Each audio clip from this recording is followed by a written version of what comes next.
Okay, the story so far. The Brits initially got pushed back by the Italians, more or less as expected, all the way to Mersa Matrua, where they stopped them. The Italians then fell back a little bit to Sidi El Barani line. The Brits attempted compass and failed. Part of that due to my incompetence, and some of it due to a fuck up in terms of the rules, not getting all the supplies to the Brits that they maybe should have had. Call it a what if scenario. And then, perhaps most, I think, due to some bad die rolls. Quite a few bad die rolls. After that, the Brits fell back on Mersa Matrua, and the Italians mainly, eventually with some German support, although it's not done very well, pushed forward and captured Mersa Matrua. The Brits tried to set up a line here. They fell back across here. The Axis came forward. The weight of the Italians more or less pushed them back again.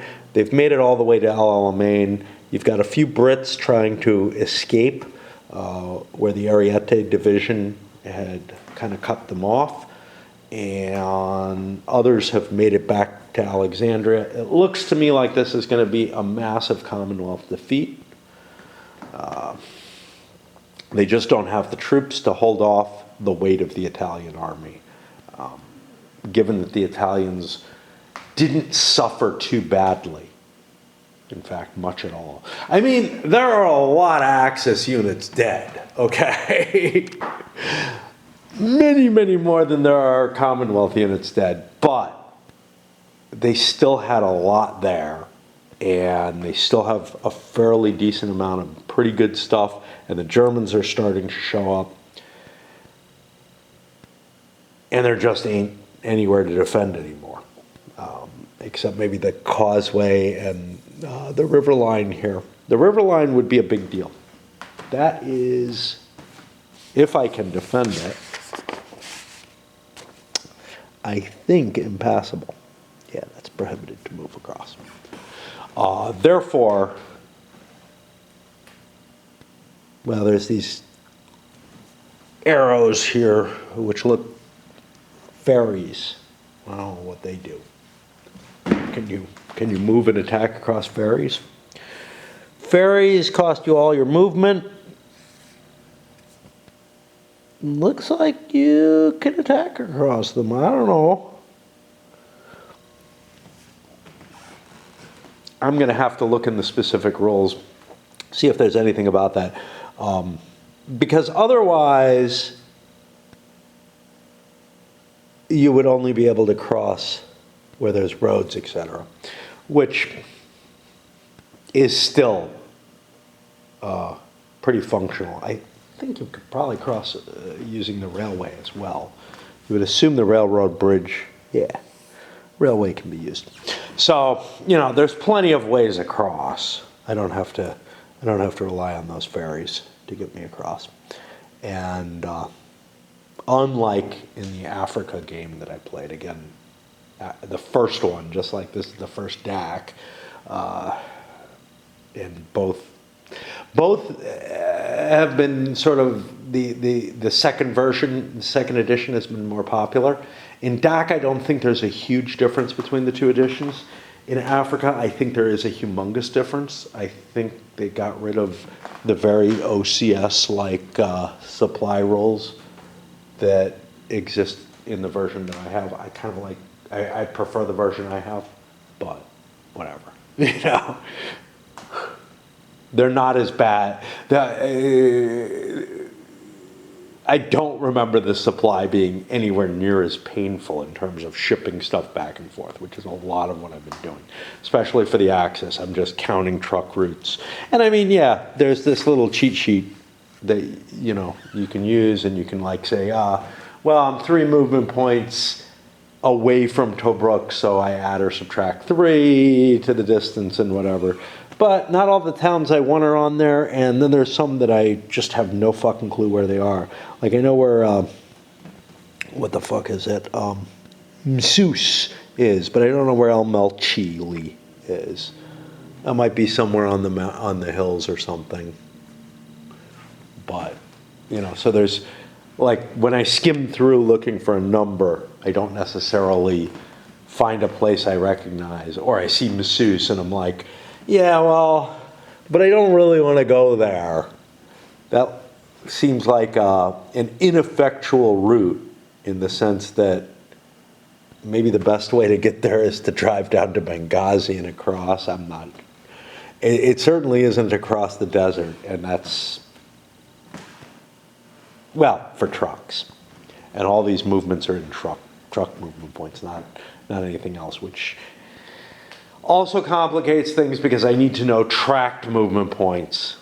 Like if I'm moving something like this, it's going to be going 16 or 32 movement points. And yeah, I can do conversions from the truck movement points. It's 2/3 or whatever, but I end up just counting it all out, which is not much fun. But, you know, most of that movement back and forth is the trucks going, you know, trying to get supplies to the front. Right now, the Axis does not have a lot of supplies. The Allies have infinite at this point. They've fallen back on Alexandria. They do not need any more. But they lost a major dump here that had been like above 20 points, 20 full supply points at one point. Now it's at under 2. The Axis captured it after some of it was blown. They didn't get much of it. And they have just 2 tokens over there. Their trucks are constantly being drained, although the 15th Panzer has a truck coming up. The Ariete, I think their truck is going back to get refilled or something. All right. And as I start working through the reinforcements, first of all, here's an issue.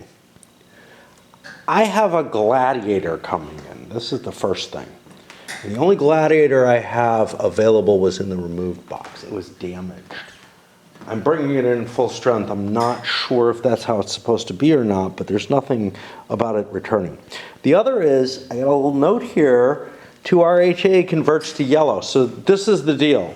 Like, they should have just brought it in as yellow in there, you know, right? But instead it comes out of the removed box, goes into the dead box last turn, and now it converts to the yellow chip version of it that I actually had set up for it to become. For example, a destroyed KDG 2nd Armored Division Armored Car Battalion. Now, I'm exchanging it. It was already destroyed. Maybe, no, not removed. And so I'm just going to exchange it now rather than do it in turn 8. I have to remember this, but it's like all I'm doing is replacing. Yeah, I'm putting a slightly better unit in. It's possible if I get some equipment, maybe I'll end up building that when I shouldn't or something like that. But honestly, it just doesn't seem, fine. Fine.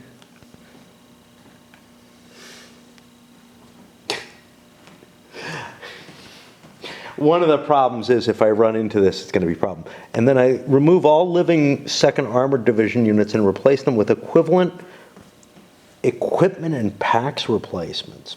2 armored units cannot be rebuilt. Place the replacements at any British held point.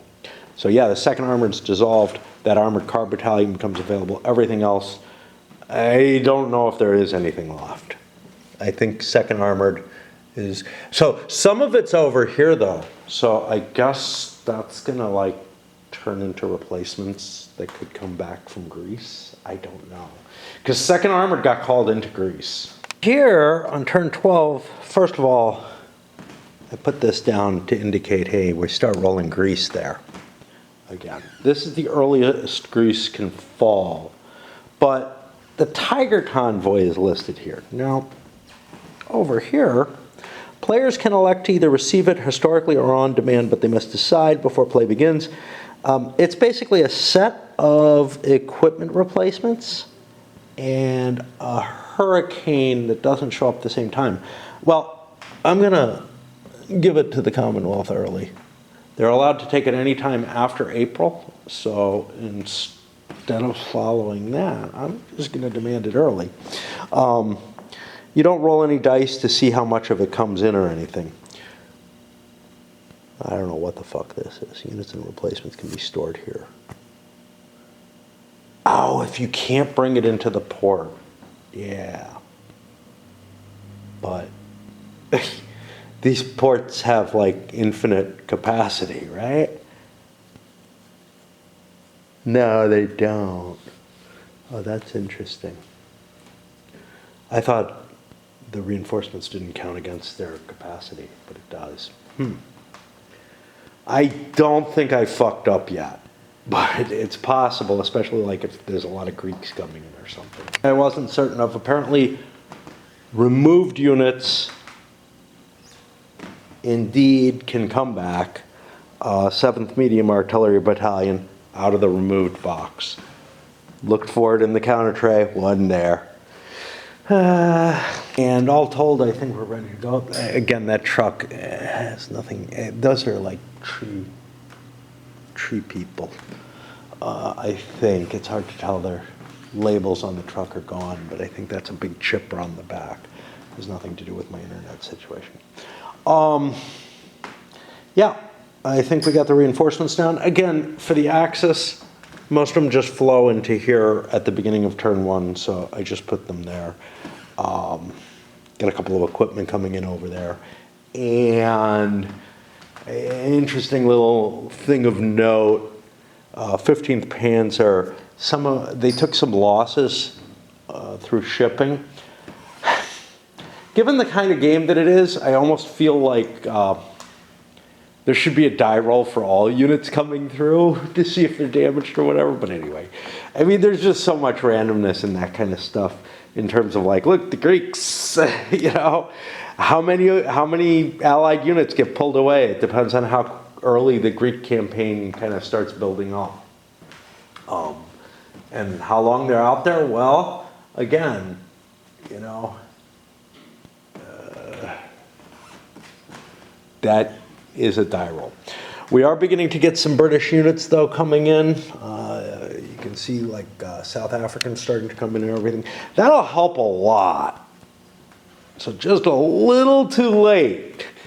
Like, I think the historical campaign was close to a knife-edge type situation. The Brits felt like they were going to lose Alexandria. The Germans felt like they were going to get there. And, of course, you know, emotions and whatever being what they are, the reality may have been a little bit less than that, but clearly the level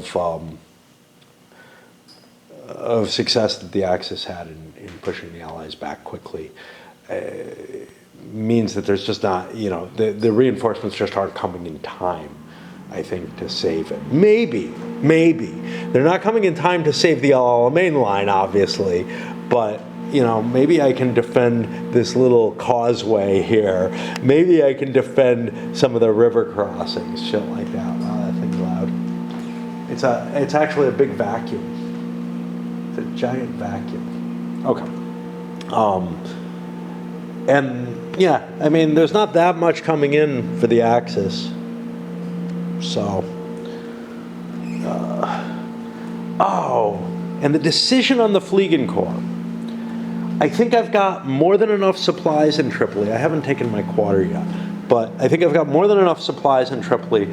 I am going to detach some of my Fliegen Corps.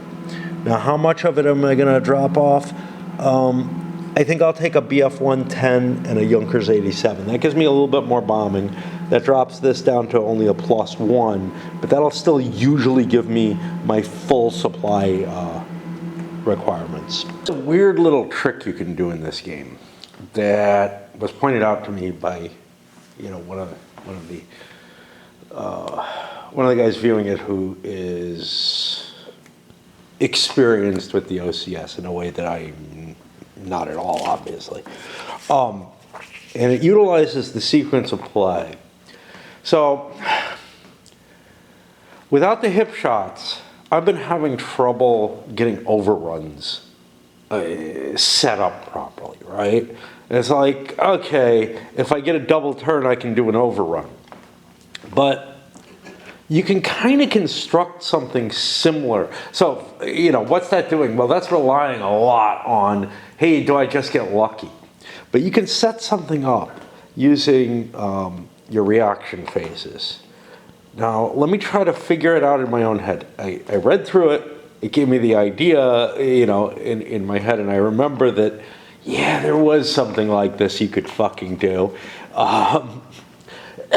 Okay. So all the busy time spending moving trucks around and everything, I don't end up getting the time to think about the system the way I kind of would have to unlock this myself. But I think I did know this. So what you do is you want to fire your own barrage, whatever kind it is, whenever you do, right? During your own turn. At the end of your turn, you lose your disorganized markers. Now at this point, if your enemy doesn't barrage you during their turn, and you set things up right, and put a reserve marker on the units you want to do the overruns with. And remember, if you have them in reserve, you didn't do them during your own movement phase, maybe you get lucky during your exploitation phase, maybe the enemy didn't hit you, and you're free to go in. If the enemy didn't disorder your mobile unit, you're able to go in and do it during the exploitation phase. Sure, you have less movement points. That's the whole thing. And then, even if he did disorder your mobile force and bombard it, during his own reaction phase, when it gets to his turn, he's got to do it again in his movement phase, or else you can do it during the reaction phase. So you have, as long as you keep your main strike force in reserve, you have kind of a tricky multiple opportunities to do that kind of attack. It is hard for me to think that way. I'm not sure that I have that. I'm not sure that I had that. Now that I start to puzzle it out, I am not at all sure that I knew that before.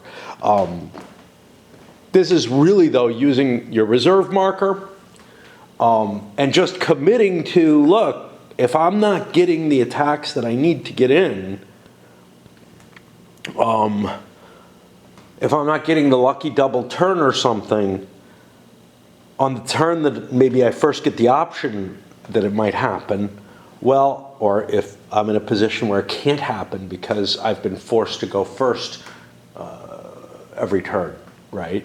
I would have to take multiple turns to get that double turn in play. Well, I can engineer it. Oh boy, though. This is kind of like, to me, the Third Reich trying to engineer your double turns through the economics type of voodoo stuff, right? Like, I don't feel like I'm necessarily.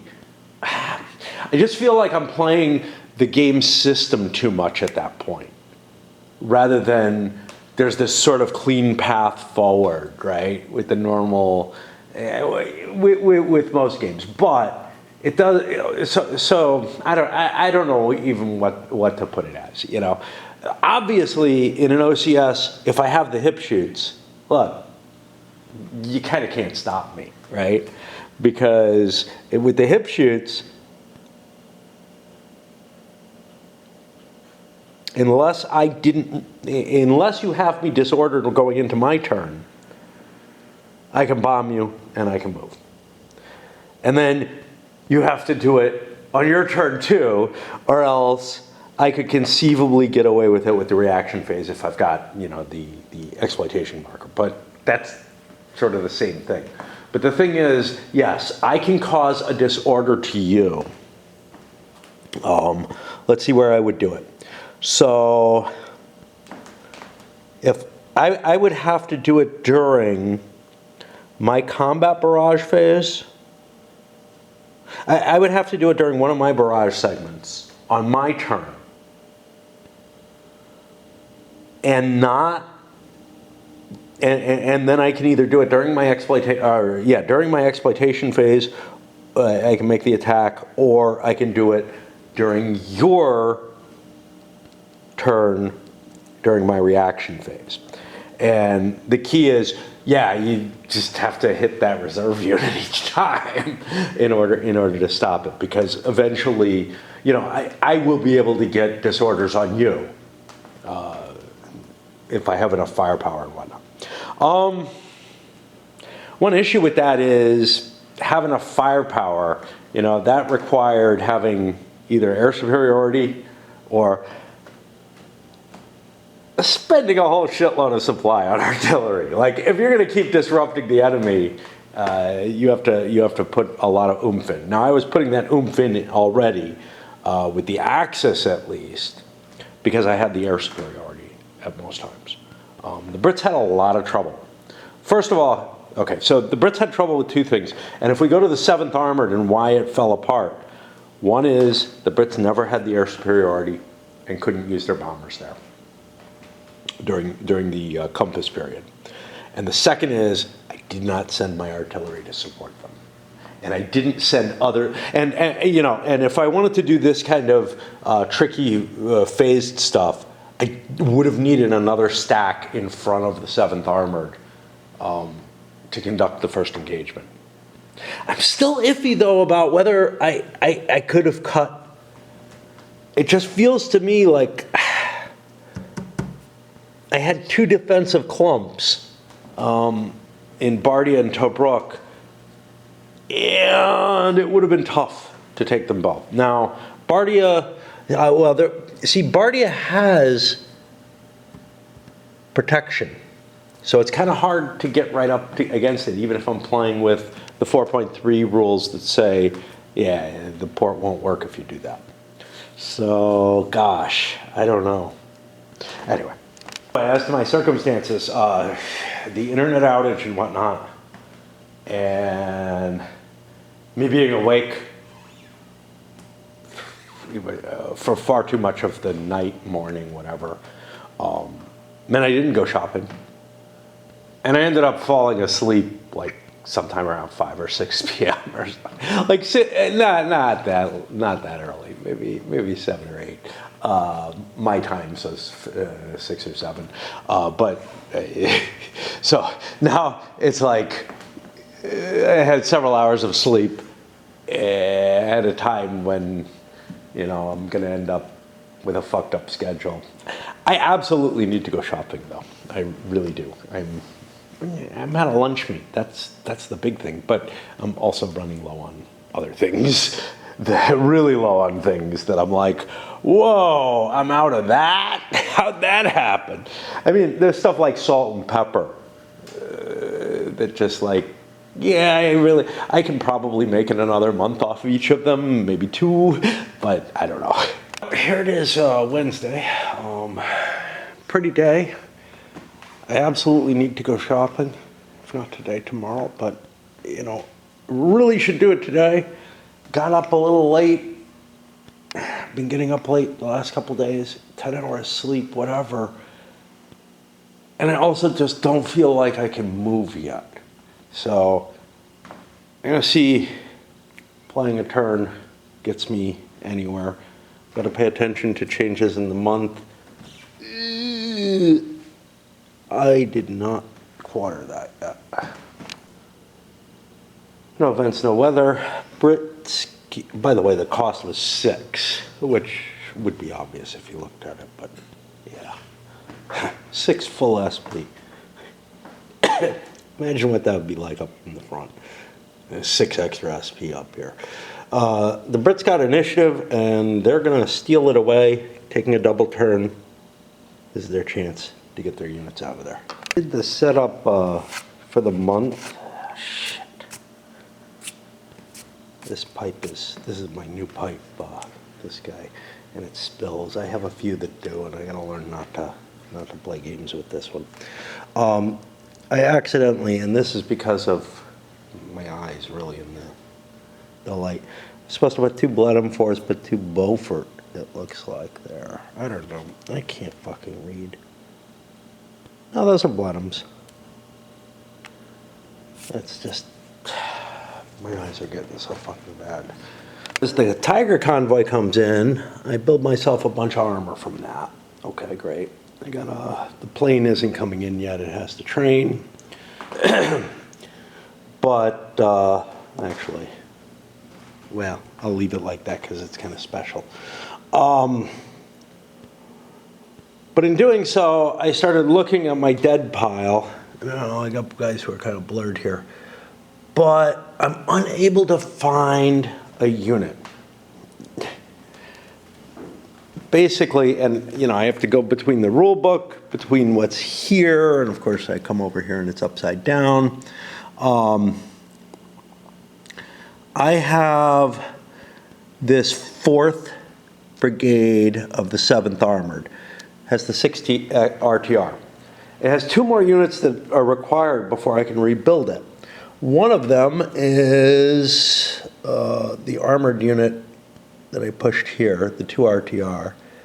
The other is the 7th Hussars, and I think it's this, yeah. It's not the 11th, which I can find.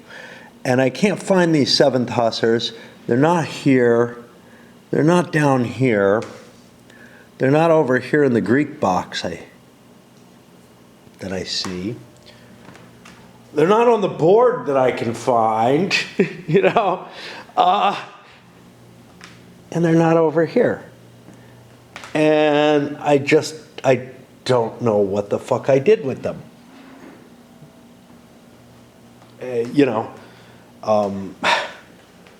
But everything's such a fucking mess in terms of these, you know, remembering and being able to find the pieces to put together connections. There's a lot of interesting shit going on down there. I don't know what the fuck they're doing. Shit with the water.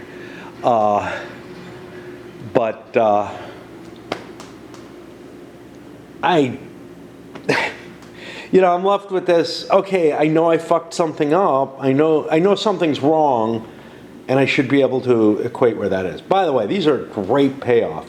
Equipment replacements, as opposed to manpower.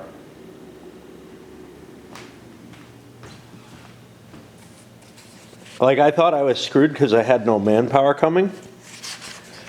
But if you look down here, armor type, it just takes equipment across the board, except for the exploration company, which I have no idea what that fucking is.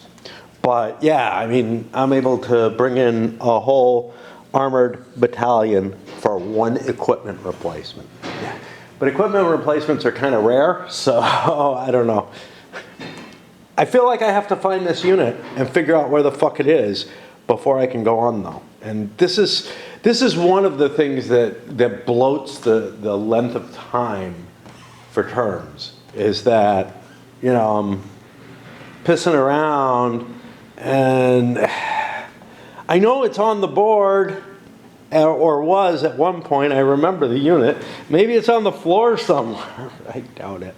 But yeah, I just don't know what the fuck could have happened to it. It's everywhere where it could have ended up, I'm not seeing. Now, of course, my eyes are not great. Here's the 3rd Hussars. Maybe it's a light tank. 1 RTR. This is another 3rd Hussar. How many counters do I need for that? What am I looking for? I don't even, you know, this is the thing. I got to go back here to the beginning of this, find that unit, 2 RTR, 6 RTR, 7th Hussars. Now, some of the Hussars were armored car units. Here's the 8th Hussars. That's a full tank. You know, and I'm just going to be pawing through looking for what I can find. Oh, that might have been destroyed. Was it 7 RTR? I mean, I've got the RTRs covered. I don't know. Why I can't find them. They appear to be here. This is presumably the first, the initial unit of it. That would explain part of why the 7th Armored wasn't doing so well if I was leaving out. Yeah, I mean, it's not a great unit, but it's something. Of course, that would be more fuel cost and ammo cost and whatnot. Now I have to figure out when it should have been in and why, and, you know, speculate on why it didn't make it onto the board. Again, you know, as an initial setup unit, well, I'm going to give it to the Brits now, because they haven't had it all game. They might as well. I guess it was patrolling Alexandria's streets or something. A half turn in which nothing should have happened has wiped me out, you know. I mean, there's no excuse for me, right? I should have found, you know, you should be able to set up the units. I don't see any reason why I lost that unit or anything. But it's very easy when you have a big string of things like that, that you just end up skipping one, you know. I know that when I set up like a CWB game, and it may have something to do with the fonts and the styles of setup that, you know, that Dean likes to use, but sometimes I have a unit or two extra that I don't know where the fuck it went to. Well, but I set the entire game up beforehand, right? Now, conceivably I could do that here, but here's the thing. All the reinforcements and everything, first of all, some of the stuff comes on the board and comes off the board again, you know? And some of the stuff, it's just it would become very, very complex with that kind of manipulation to be able to set everything up ahead of time. I'm finding each month hard enough on its own, right? But beyond, and also I would be left with questions, because I'd be like, well, okay, I found the counter that has to be withdrawn, but you know, I can't do anything about that at this point. For the most part, things get withdrawn in a different month than they come on the board. You know? So I don't have, and also I mark the withdrawals with a little death's head. But at the very least, I would have a lot of counters down, but because I have multiple counters for the same units, then I would have to go back and double check and make sure that these multiples are actually replacements that come on. Although most of those should show up within the timetable. You know, I would put them inverted or something. But also, I'd have huge fucking stacks on each month.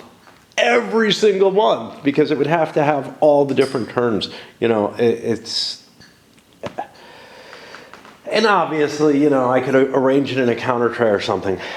But trying to do it on the fly, like I did, I think is incredibly error prone, and you're really, really likely to not know. Now, then there's optional units and stuff like that, and you have to track those down. I'm used to doing that, but also it's such a big game, right? And this is small, counter-wise for an OCS, but it's such a big game that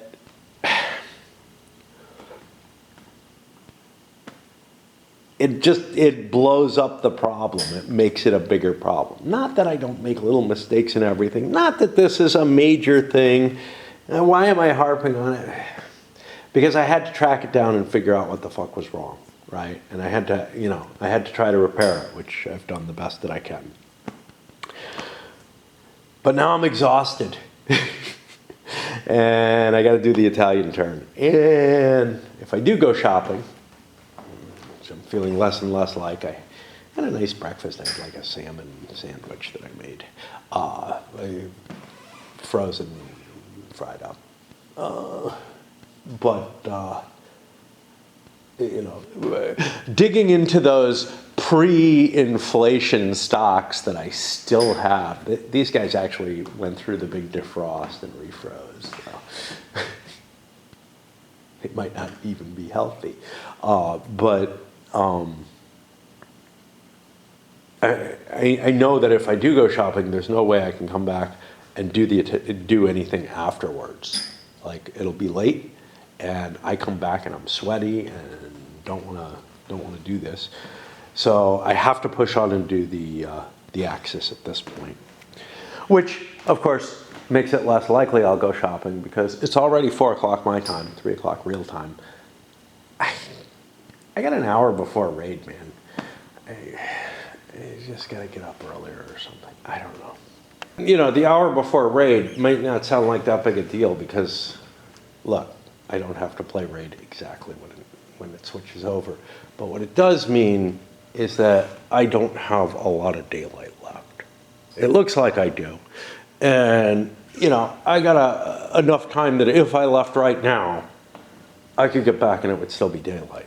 But it takes, I don't know, it takes 2.5 hours for the walk, you know, one way and the other, minimum, right? That's assuming I spend no time in the store at all. And that means that maybe a really fast shopping for a half hour or something. And it sucks because tomorrow's Thursday. I generally like to sleep later on Thursdays as I did today, so that I'm, you know, more on schedule for my Friday dancing. But just, I don't know. I had days when I got up early. It was rainy. It was yucky. I mean, the ground was so fucking wet. And it's still like, I wouldn't want to come up my driveway. I've taken bad falls at least once trying to pull the shopping cart up there. But bringing it down that way, it's drier. Of course, it's almost knocked the light over.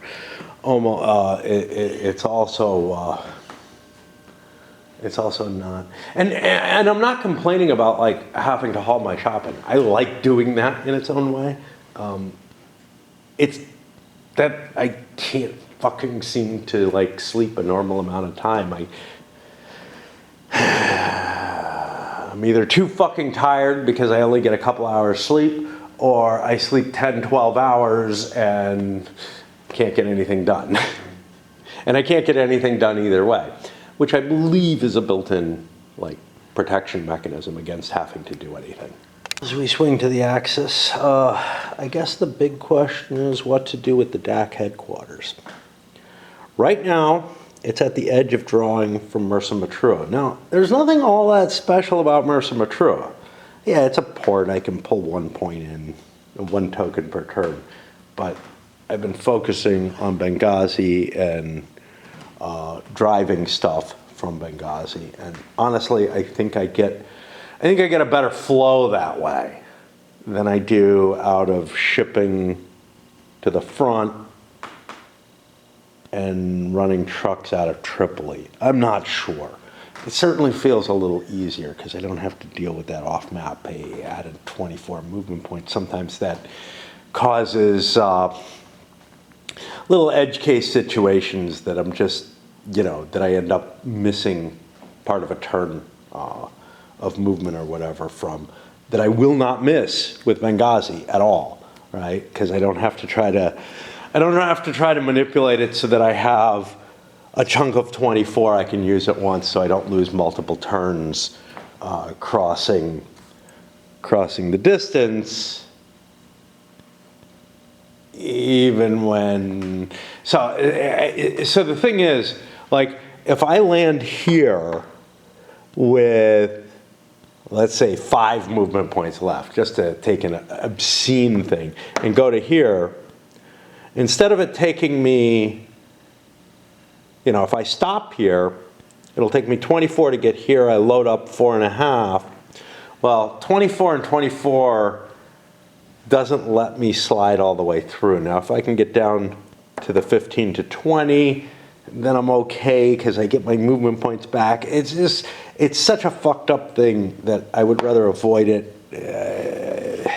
I have no feeling, like, I'm sure I could do the calculations and figure out, hey, does this work or not? But anyway, given that Mersa Matruh is nothing special, the only real deal with that is, yeah, it's, you know, it's closer to Benghazi, so I can keep hauling stuff more easily. Now, so I think I want to move this forward. The question is, at what, you know, to what degree? Right now, sorry. Right now, I can get to this area with no problem. I can throw supplies all the way up, you know, to Alexandria along the main road, no question. The question is, where do I shift, right? Where do I break? So 1, 2, 3, 4, 5, 6. See, this isn't pleasant, but I can't count on that. 7, 8. You. That's not good. Okay, let's go this way. 3, 5, 6, 7, 8, 9, 10, 11, 12, 13, 14. Pretty much any kind of shifting up here, you know, trying to outflank the Allied position, I'm not going to be in supply from. But would I be, you know, if I cut down, I don't know, let's take this as the most extreme, because that really would be right at the front. 1, 2, I guess. I don't know. 1, 2, 3, 4, 5, 6, 7, 8. You know, I'd have a lot of capability to shift around. Now, the question, of course, then is, okay, but if I move my headquarters, what do I have in Mersa Matruh? Not much. 2 tokens. Now, I think the Italians also have some rail capacity, which, if I could get supplies to here, I could run, you know, some of them slowly forward. I don't know. Let me look that up. You have a rail cap. That's for this little only. So I can't use the tracks over here. I can't, and I have no options. Like, you'd think, I don't know under what circumstances, but you'd think it would be possible to forego certain equipment and instead haul over, you know, haul railway capability over to here. In fact, you'd think that would be an option in all of these games, is to say, yeah, less tanks, give me another train, give me some more rail cap. I don't know of any that give you that kind of option. Certainly, it has to be a fairly long game for the commander of the theater to be able to make that kind of request, but it would be an interesting thing. Now, I don't think it makes any sense here, and I don't think it makes any sense in most of the theaters, in most of the Eastern Front, Western Front. Certainly the Western Front stuff is over so quickly. And the Eastern Front stuff, the games tend to be slices in time, one major operation or something like that, as opposed to, you know, you have command of the entire strategic front. It would be interesting, and maybe they do this in their, I don't remember what their magazine is. There's this, they used to have a magazine, and I think they still do. But it might be interesting to provide a sort of, hey, want to play the whole East Front from Barbarossa, you know, to the end, essentially, and just you know, you have command of the entire theater. You're no longer necessarily just the commander in the operation, or even the theater commander, but you may be the high command operating that theater. That would be really interesting. There aren't a lot of, there are other games that allow you that kind of stuff, but there aren't any that I'm aware of that allow you to be able to do that, just in terms of the components and the time covered, other than, that also handle supply and whatnot in the detail that this system does. And those are key choices. This would be the kind of dream that, like, honestly, Nick Carp's Vietnam is, right? Where it's like, oh look, I get to run the war from, almost political decisions and certainly rules of engagement and everything, all the way down to the operation, all the way down to brigade and lower level operations. And it's like, wow. It also might end up like Vietnam was for me, not, me being unable to cope with that many layers. I love the idea. Just when I actually play it, I don't find myself. But honestly, I think that has more to do with the scale of the operations themselves and the way they operate, the way they work and everything, all the hidden pieces and everything. I have absolutely no interest in playing at that level. But I do have an interest in playing at the level that the OCS runs at, which is similar. It's just, you know where your enemy is and stuff like that, It's not counterinsurgency shit at a low level, which I think that's the problem for me with Vietnam, with the Carp game, is that I just don't like fighting the low level stuff in that kind of situation, much as I love how it covers the entire scope. And I don't know, I haven't seen other games cover to that level of detail. Anyway, what am I babbling about? Yeah, I'm trying to make my decision. And then there's another one. Hey, I don't need to move it right now, but I do need to move it before I do any kind of outflank. And again, there's not much there. My supplies are mainly here now. This is turning out to be a tough turn where I'm having to do balancing in my head in a way that makes me feel like almost like Euros do, which is, look, yeah, I can make the easy decision to move this here, but then there's the question, okay, the Ariete, I have to find the truck for that, get it up where it can fuel them up, and then heading back home to grab more fuel. Do I want the 15th Panzer to move forward as well? I feel like the British falling back, right off the bat, it's like, pursue! I don't have a lot of resources available. Like I said, under 2, right?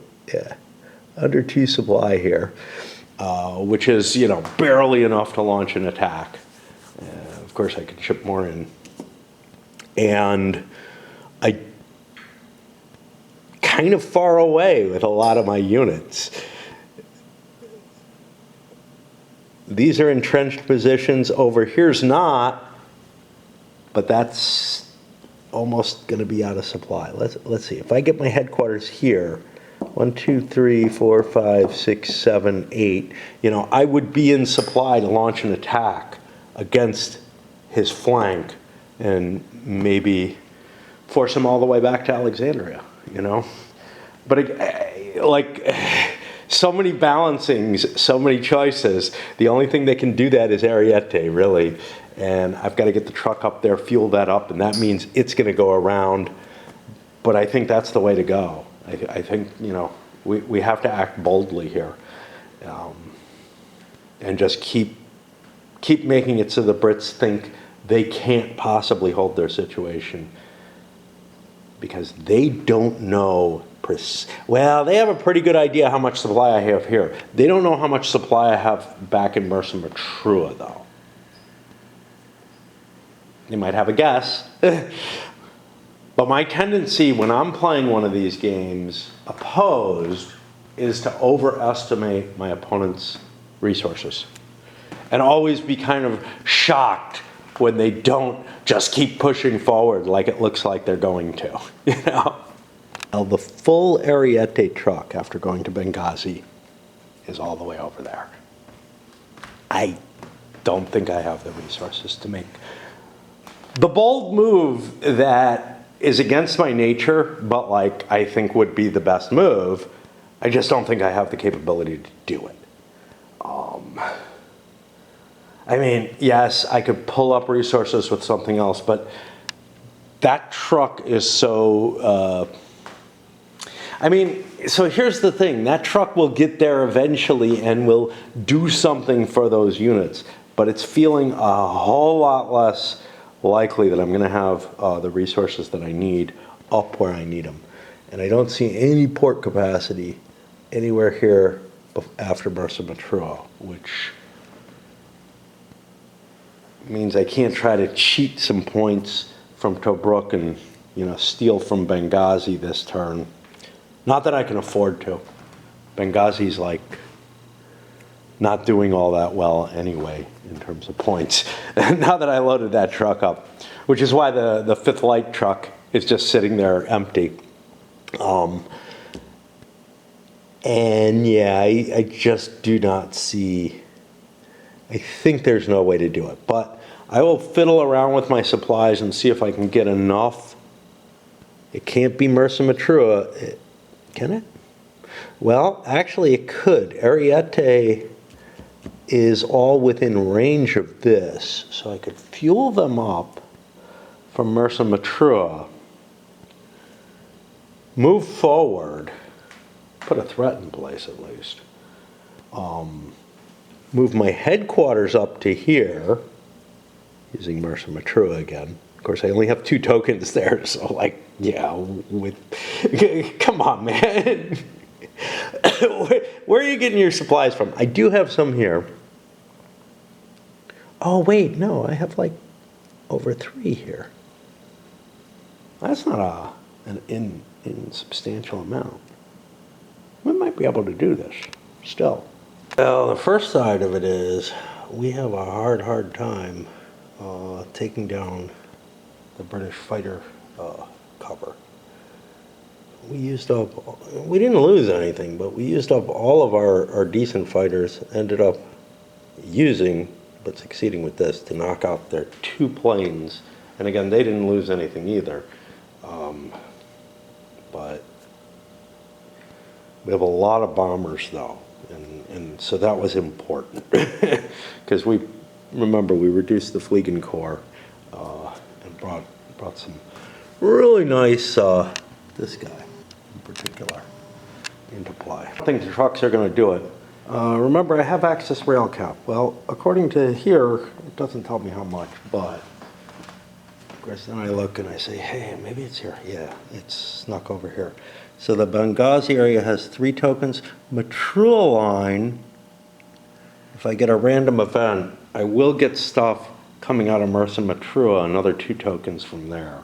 So maybe I get that. So it's not something I have a choice on, but at least there's a random event that gives me the possibility of getting some locos up there.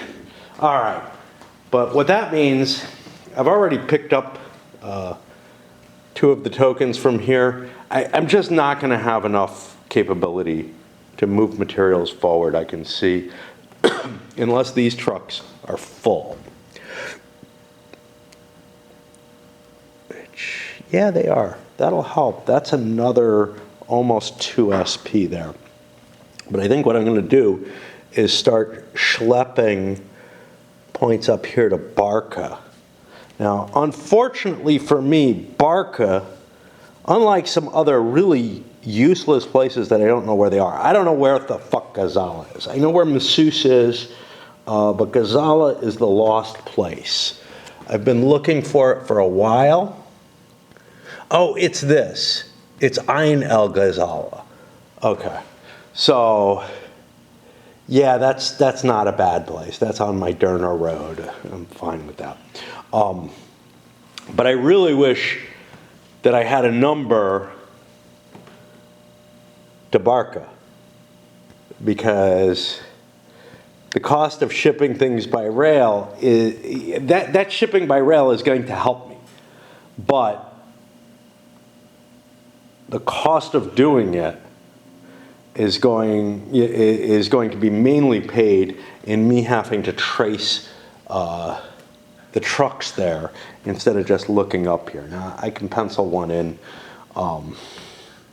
You know, if I have something important, like let's say I want to do, I'm not going to want to do Benghazi to there or anything from this side, but I might start dropping stuff off at Solok with the trucks that are coming in, and then run it straight from here up to there, a little bit at a time, just to try to get, you know, a little bit more ground there, and then pencil in, say, I don't know, Derna or something like that, and then I can use Derna as a jumping off point, because it only makes sense for me to start using my rail cap there.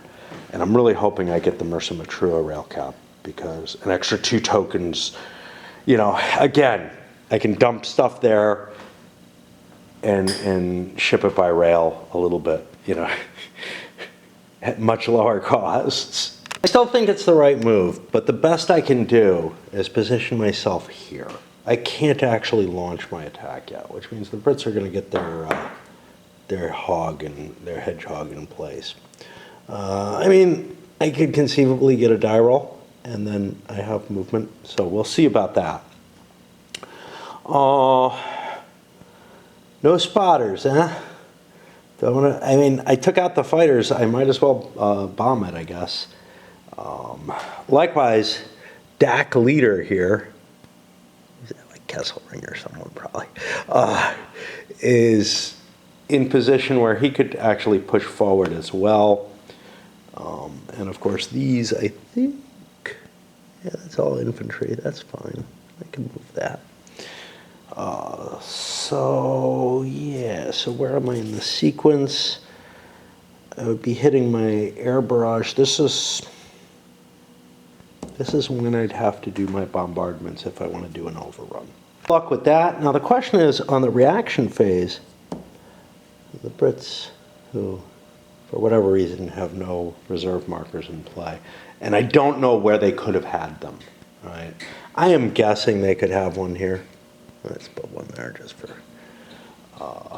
because I don't think anything moved very far, but maybe. But I do have the capability to use my air power. And the question is, do I want to use it? Right now, the only Axis fighter is back here. It can't support 1, 2, 3, 4, 5, 6, 7, 8, 9, 10. So I could safely bomb stuff. Now, what do I want to bomb? Well, I see 2 big threats, either of which could activate. So I think I'll split my bombing between them. But you might not want to do this, because they didn't disorder me. They made a bombardment here, which means they were intending on trying to do this. But because I left the comfort marker on top, which I wouldn't have to do. You know, I know it's not very likely to activate. And this, well, it didn't look like he wanted to do it with that. And one of them worked out, but it doesn't mean much. There's nothing happening. I didn't get any activations back there. So, got that covered. I think that's turn. I think that's the end for today, probably.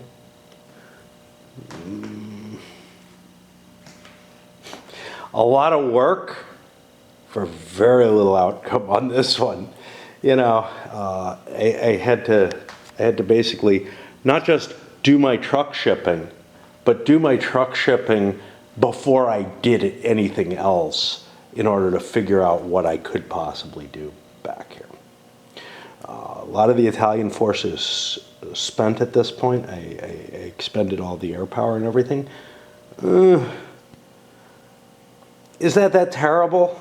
I mean, I'm really not expecting a British counterattack yet. Although we're starting to get piles of neat stuff coming in. And I do have to watch out for it, because, you know, they could do something like spring a trap on Ariete or something. Speaking of which, that's no longer fueled. We have a decent amount of supplies. Not only do I have the supplies up here, which have grown a little bit, but I forgot I had another couple points here as well. So I've actually got a pretty good quantity kicking up there. I spent the one for that to move the headquarters, and that's it. I did not do anything else with that one. What's this? This should probably get moving. Get within range so that headquarters can get it. 1, 2, 3, 4. Get that truck there. That's about where the headquarters. That's where the headquarters needs to be able to throw it. That truck was back at Mersa Matruh, so the headquarters could throw it to the 15th Panzer.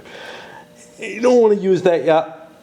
It's not in position, whatever. Maybe I could have sped them up and ran back and got more supplies or something, but right now they just didn't feel like they were in place. But maybe that means I wanted to move this. I don't know. That can move pretty reasonably fast if I motorize. Although these guys move faster, but yeah. As usual, dragging my feet. All right.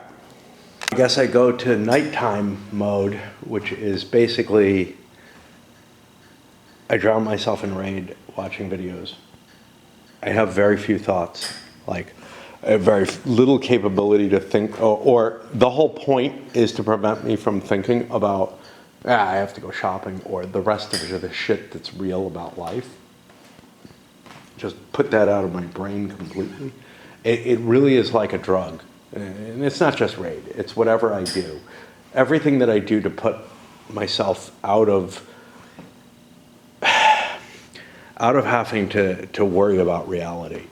And, you know, I mean, I'm still alive, so not thinking and dosing my brain on whatever it is the fuck that I do to keep myself from having to worry. But that's the beauty of nighttime always, is that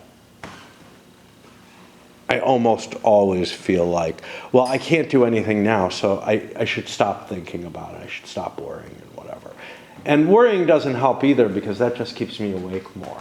So it's like, you know,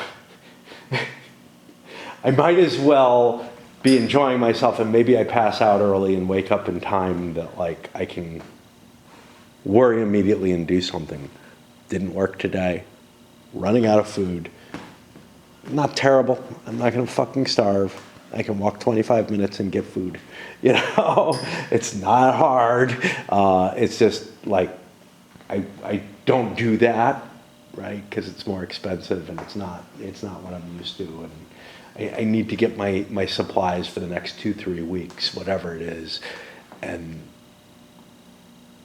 it's going to rain for a while. You know, I'm going to go dancing. It's going to rain for a while after that. Like, it's got to happen tomorrow. Tomorrow is the last day, unless I fucking go on Friday, which I've done, and then gone dancing after. But it's like fucking crazy. I just, if I'm going to just waste my life away and, you know, not do the things I kind of need to do, fuck. This one came all unhinged there.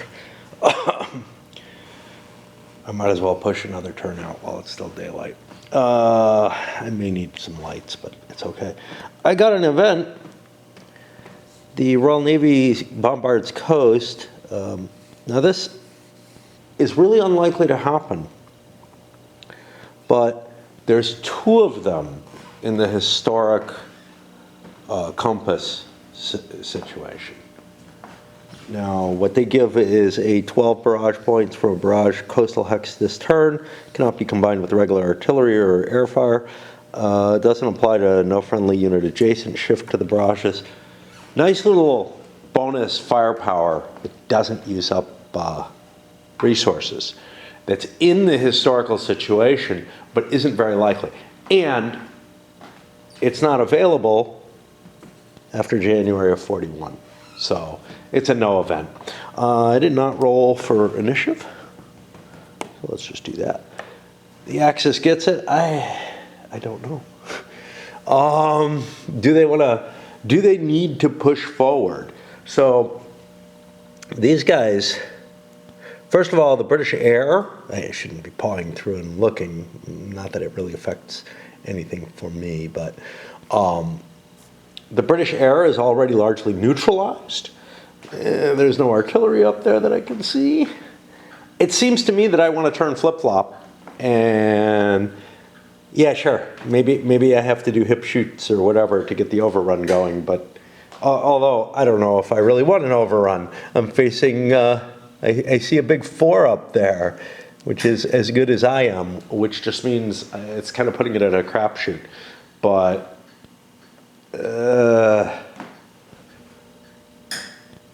yeah, I don't know for sure. But I'm pretty sure I do want to go first. Fueled up both Ariete and 15th Panzer. I don't know, Ariete maybe I shouldn't have, but I've already moved the truck back, so. The Panzers are fueled up because I wanted the hip shoot in there.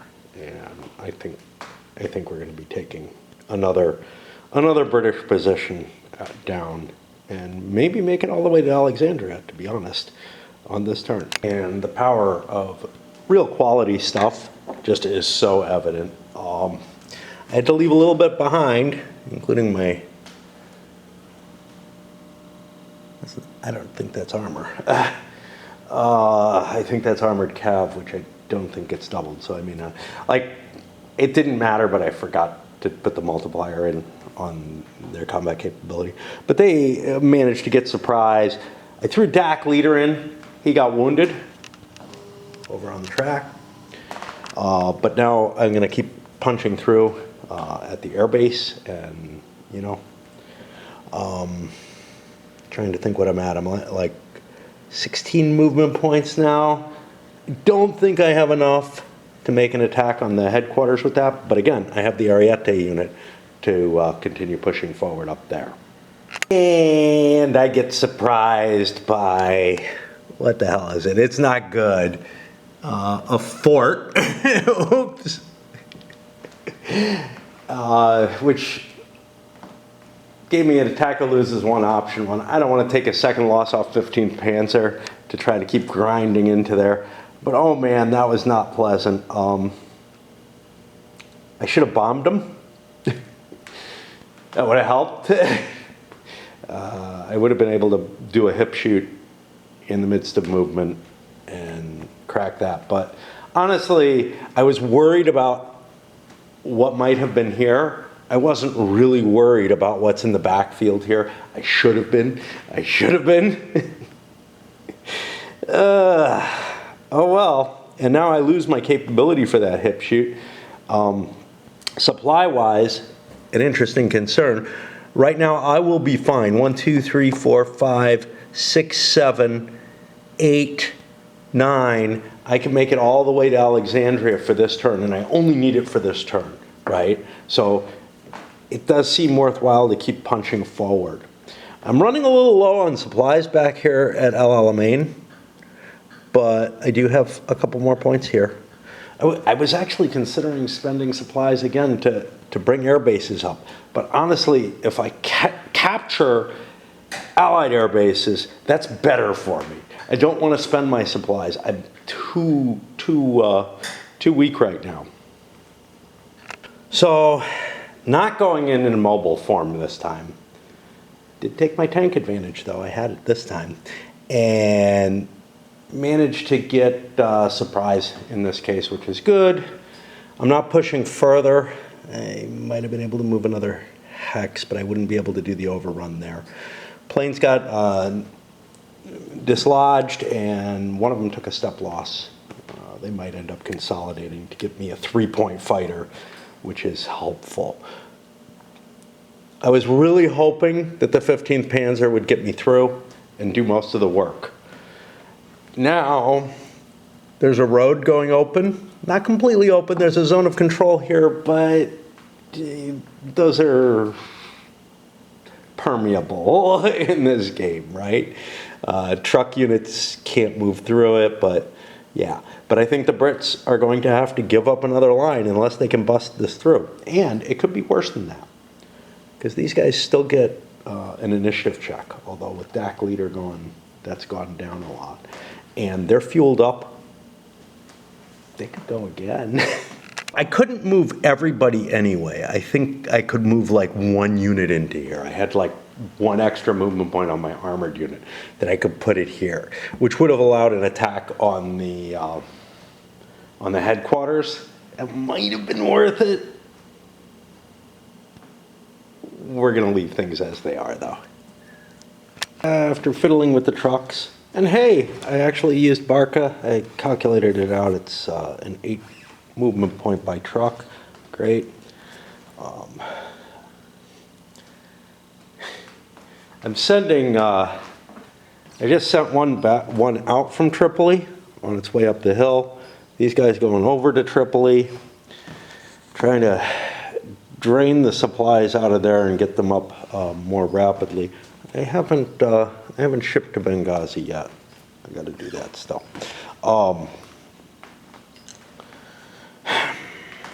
I don't know how much supply I have. I got a couple of points. That's pretty good. Now, some of what I might be thinking here, and maybe I'm wrong in doing it the way I am instead, is that I want to get the supplies to the front and break Alexandria more quickly. But, you know, I don't know. Part of me says, look, I want to play around in the Delta. I think I've got Alexandria, man.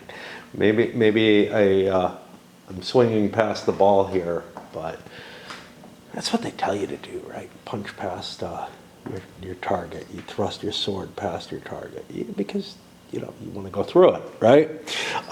Anyway, I used my additional air power and ended up getting one disorganized British pile. Fine. But the Brits used their reserve artillery and started running away with it. That's actually really important, because that means during my turn, which absolutely has to follow, I can filter everybody out with the artillery kind of holding the gate for me. Assuming I don't get attacked, which I now will, whether or not there's a reaction move. So maybe that wasn't so good. I don't know. Not reaction, exploitation phase move. Oh well. I'm playing around with the system, and it's like, yeah, I probably shouldn't have done that. That didn't feel like a reasonable thing to do, to move the artillery to cover. Yeah, it's not. Now the artillery gets attacked. That I have a certain inherent cautiousness when I'm approaching games and systems for the first time. I have an inherent cautiousness anyway, but I have an exceedingly inherent cautiousness when it comes to things that I'm less certain about. And now I'm like, well, damn it, I can't afford to be cautious. I got to try to get the Brits out of here. Yeah, except that I still don't get all the consequences of things I choose to do. I'm leaving things as they are. Yeah. I mean, I don't know. Maybe the Italians will get trashed. I mean, they may get surprised by that artillery. Well, it's worse than I thought. Not only did the artillery get battered and driven back, I mean, they got surprised, which isn't shocking. The Italian units are better. Fuck. I miscalculated. That was, I had 10, 12, 14, it shouldn't be that. It's 5, 6, 7, 8, 9. There's a salt marsh there. 9, 4.5. It should have been 1 to 1, not 7 to 1. So 1, 2, 3, 4, 5 back. Should be an A01, DL lose 1, option 1. Okay. Let's fix that result, because yeah, I'm fighting in terrain, I just noticed. Hard to tell. I was fighting in terrain here, and I didn't take it into account. Now that would have just been a village, which would have canceled out the 2 times multiplier that I put in, but I don't think that would have made much difference. But it was also in close close column, so let's put it to here. It's, right? Yeah, it's AO1 DL101, yeah, same thing. All right, so the Italians actually lose their armored unit, which they were using as the lead. And that means no exploit, and stuff does not go anywhere near as well as I thought it did, even with the big surprise roll. All right, I had like a 4 surprise, didn't I? Yeah, I may have just run up against the back of the chart. Let's put it here. AE4, which isn't going to give them that. DL102. I don't think the Italians want to make this attack, even though they disordered the unit. Part of it was just to slow down their retreat.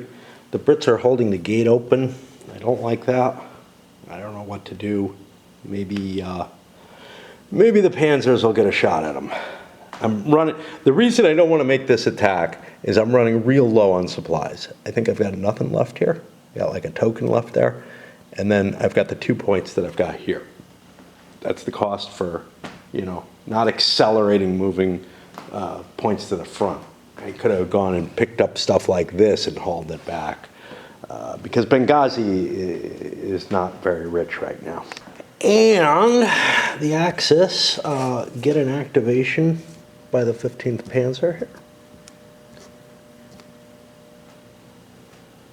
And instead of going after this artillery and trying to close that off, I go up this way. Now, I was thinking, I can take Alexandria. I forgot, there's a lot of shit in this box. Yeah, that's not going to happen. But I did move next to Alexandria. That caused some Egyptians to come defect to me. And then plowed into the headquarters, destroying that.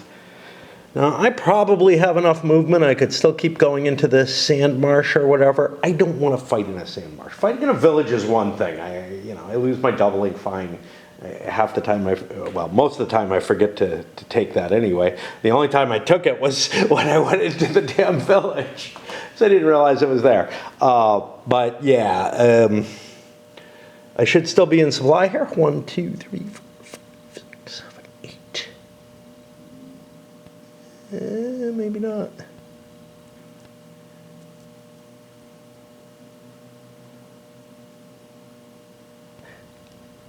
Yeah, I don't know if I can cross a lake to get supplies. But I don't have to check right now. And the Brits have to do something about this situation. So I think I'm okay cutting them off there. Do I have to? Not really. I can just sit here on this little peninsula instead. That air base, it doesn't mean anything to anybody while it's contested. So let me just stay there. That way I'm in supply. I don't have to, in case I'm attacked, I don't have to drain my supply points. I do have something left here, like 1 and 3 tokens or something left. Maybe not that much. 1 and 2 tokens left there after my attack. And this gives me a better defensive position. The only problem is it can be bombarded. I think that's it for, better be because I started flipping over these things, for my, there's the 5th lights, I don't know what they're up to, for my Axis attacks. It is dark enough that it doesn't make a damn bit of difference, so I'm going to mark this as second player turn, and I'm going to take a break, because, whatever. But yeah, I am a little interested in what happens. I mean, we're down to a siege of Alexandria now, damn. Not too surprising, given how poorly the British counterattack against the Italians went. I mean, they did damage, but wow. And the Brits reposition a couple of units. Let me get this out of there. Falling back to Alexandria East, just in case. Built myself some fortifications here in the west. Moved down here to cover this road. Trying to break out with some of these poles. These other units, unfortunately, are motorized. And I don't have fuel. You can't rely on internal stocks for fuel. So we're given the choice of try to hold this with internal stocks, and there's nothing on the map that I can reach. Well, that's actually not entirely true. 1, 2, 3, 4, 5. I can reach this rail. I actually am in supply. I can't get fuel, but I'm not eating off the map, which means I can sit where I am and take the defenses with these. How about this? 1, 2, 3. Yeah. I might fall back.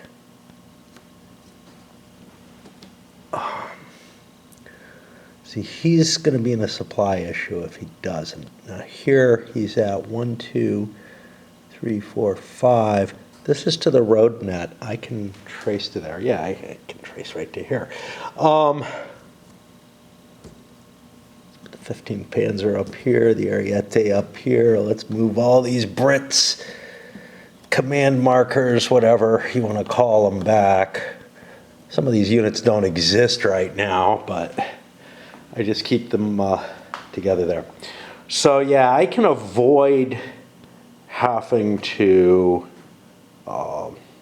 make my breakout check yet, and let these units absorb some damage if the Axis wants to deal with them, and also kind of interfere with the Axis forces. Otherwise, I could roll breakouts on them.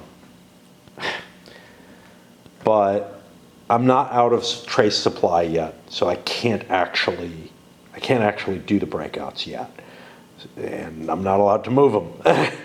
I could have used this truck to get supplies to them. Let me recalculate, because I'd rather get them out of there than not. I can't figure out the exact points. I'm going to fudge it. Instead of shuttling a couple of supply points down to Cairo, what I'm going to do is say the truck pulled here, fueled these units up, I moved the units, then I moved the truck out of the way, grabbed more stuff, whatever, so that these actually can try to escape. This fort, on the other hand, you know, it's not enough on its own, so I'm going to try and escape with that. And that's not able to trace anymore, right? 1, 2, 3. Yeah, it is. Never mind. If I didn't move it, it wouldn't be able to, but let's just leave it there. I mean, a 1/3 chance of survival. It's better to let it get hit and cause a turns problem. And then I can try the breakout, assuming that, what is it? There's got to be a zone. I've got to be able to slip through a zone or something like that, right?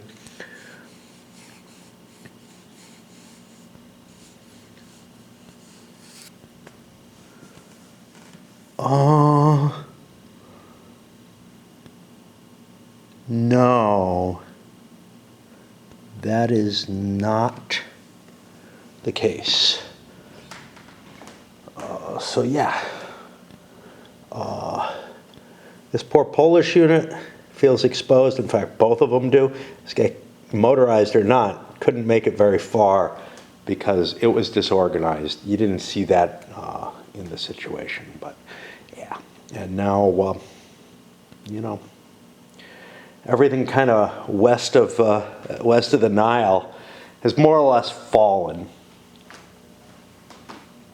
That gets me to here. I don't know what this is. Looks like it's might be an upgrade to the die roll. No, not yet.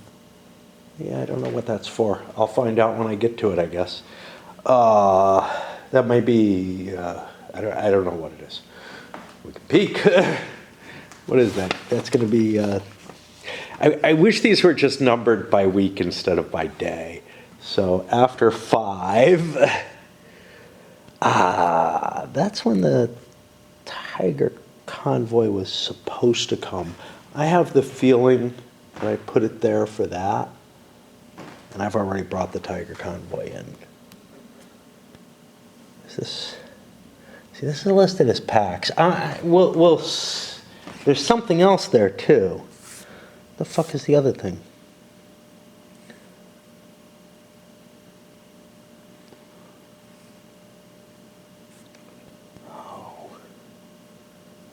Oh, no, no, no, no, it's this exchange of the second armored is going to happen. So I've got to see if there's anything left of second armored on the board and kill them off and turn them into resources for replenishment, because it just disappears.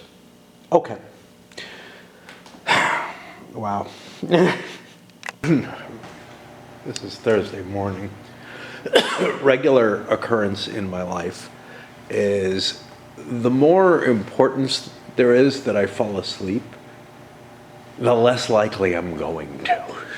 And, you know, usually a shopping trip isn't that important, but because of the way I've been stretching them out for the past few years, my trips and not having food always available or having my stocks deplete, more and more, when I do make a plan to get up in time, and you know, I go to bed in time and whatnot. Of course, I had coffee last night, whatever. I do end up just fucking not being able to sleep. I may have kind of snoozed for an hour so far, and now it's daylight, which is later than I usually have been getting to sleep, and I've been waking up too late. We don't know. Things might work out. It might not. It is Thursday. It's early enough. I didn't get enough sleep, but that's okay. I don't feel bad. I am going to dilly-dally and play another turn for the same reasons I argued with yesterday, that I feel like I have to play a turn. And I also, that's CenturyLink, they are involved. They're not my internet, but they are an internet thing, aren't they? I'm trying to remember where I am. So I feel like I should get a turn in every day if I can. More than that, I do want to delay a little bit. It is pretty out, but it's going to get a little warmer. It's still kind of wintry. It's going to get a little drier today. But I do entirely expect to be going out. So I rolled no events, no weather. The Brits got the initiative, and I think they're going to take it so that they can better entrench themselves into a position here. Remember, the Nile is uncrossable, and that includes all this dark water stuff. Well, it's major river. Unless it has a bridge or something of that nature. Let's just check. Let's just check and make sure. Yeah. The Nile itself is also impassable, but I believe it's no different. So that gives me a way of protecting Alexandria as far as here. Of course, I can drop another one here. Cairo has its own defenses. The Axis is going to have to make choices they're going to have to make difficult choices in terms of what to do about this. If we take a quick look at the major river here, it's got significant penalties to the strength points attacked across it. Does that matter? I'm not sure. It does, because of the limited number of hexes you can attack from. So we're going to start seeing a game where the river crossings are being covered. Now, what are these arrows? Those are ferries. What's their effect? This is the kind of stuff, ferries say other terrain. What the hell? I'm going to see if there's a rule on them. They seem a little weird, but they use all your movement points or half for a ground unit. Kind of means you're not going to see overruns or whatnot, but it looks to me like these are going to have to be guarded as well. if the axis starts pushing down that way. Maybe even if they don't, just to make sure. We got, that's regular swamps, not the salt marshes. So let's take a look for that. Swamps, can't move in them except with ground unit, with foot units. And you gotta have an effect. Very close terrain, not pleasant to attack along, even if you're attacking along a road or something, because you can't attack into them otherwise. So we're getting some idea of how difficult it's going to be to cross there, even though I've made a lot of ground. Alexandria, though, is sort of the easy place. Now that, if we bust through Alexandria, it still doesn't guarantee us the eastern part of Alexandria, which has stuff in it. And, you know, there's still plenty of places where the axis can be blocked off, but it might require the Commonwealth to spread out their forces pretty heavily. Now, there was a second armored unit in Greece. Because the Brits are doing so poorly, I'm going to take a look at what this would be. Let's find my armored. I am guessing it's going to be an armored battalion.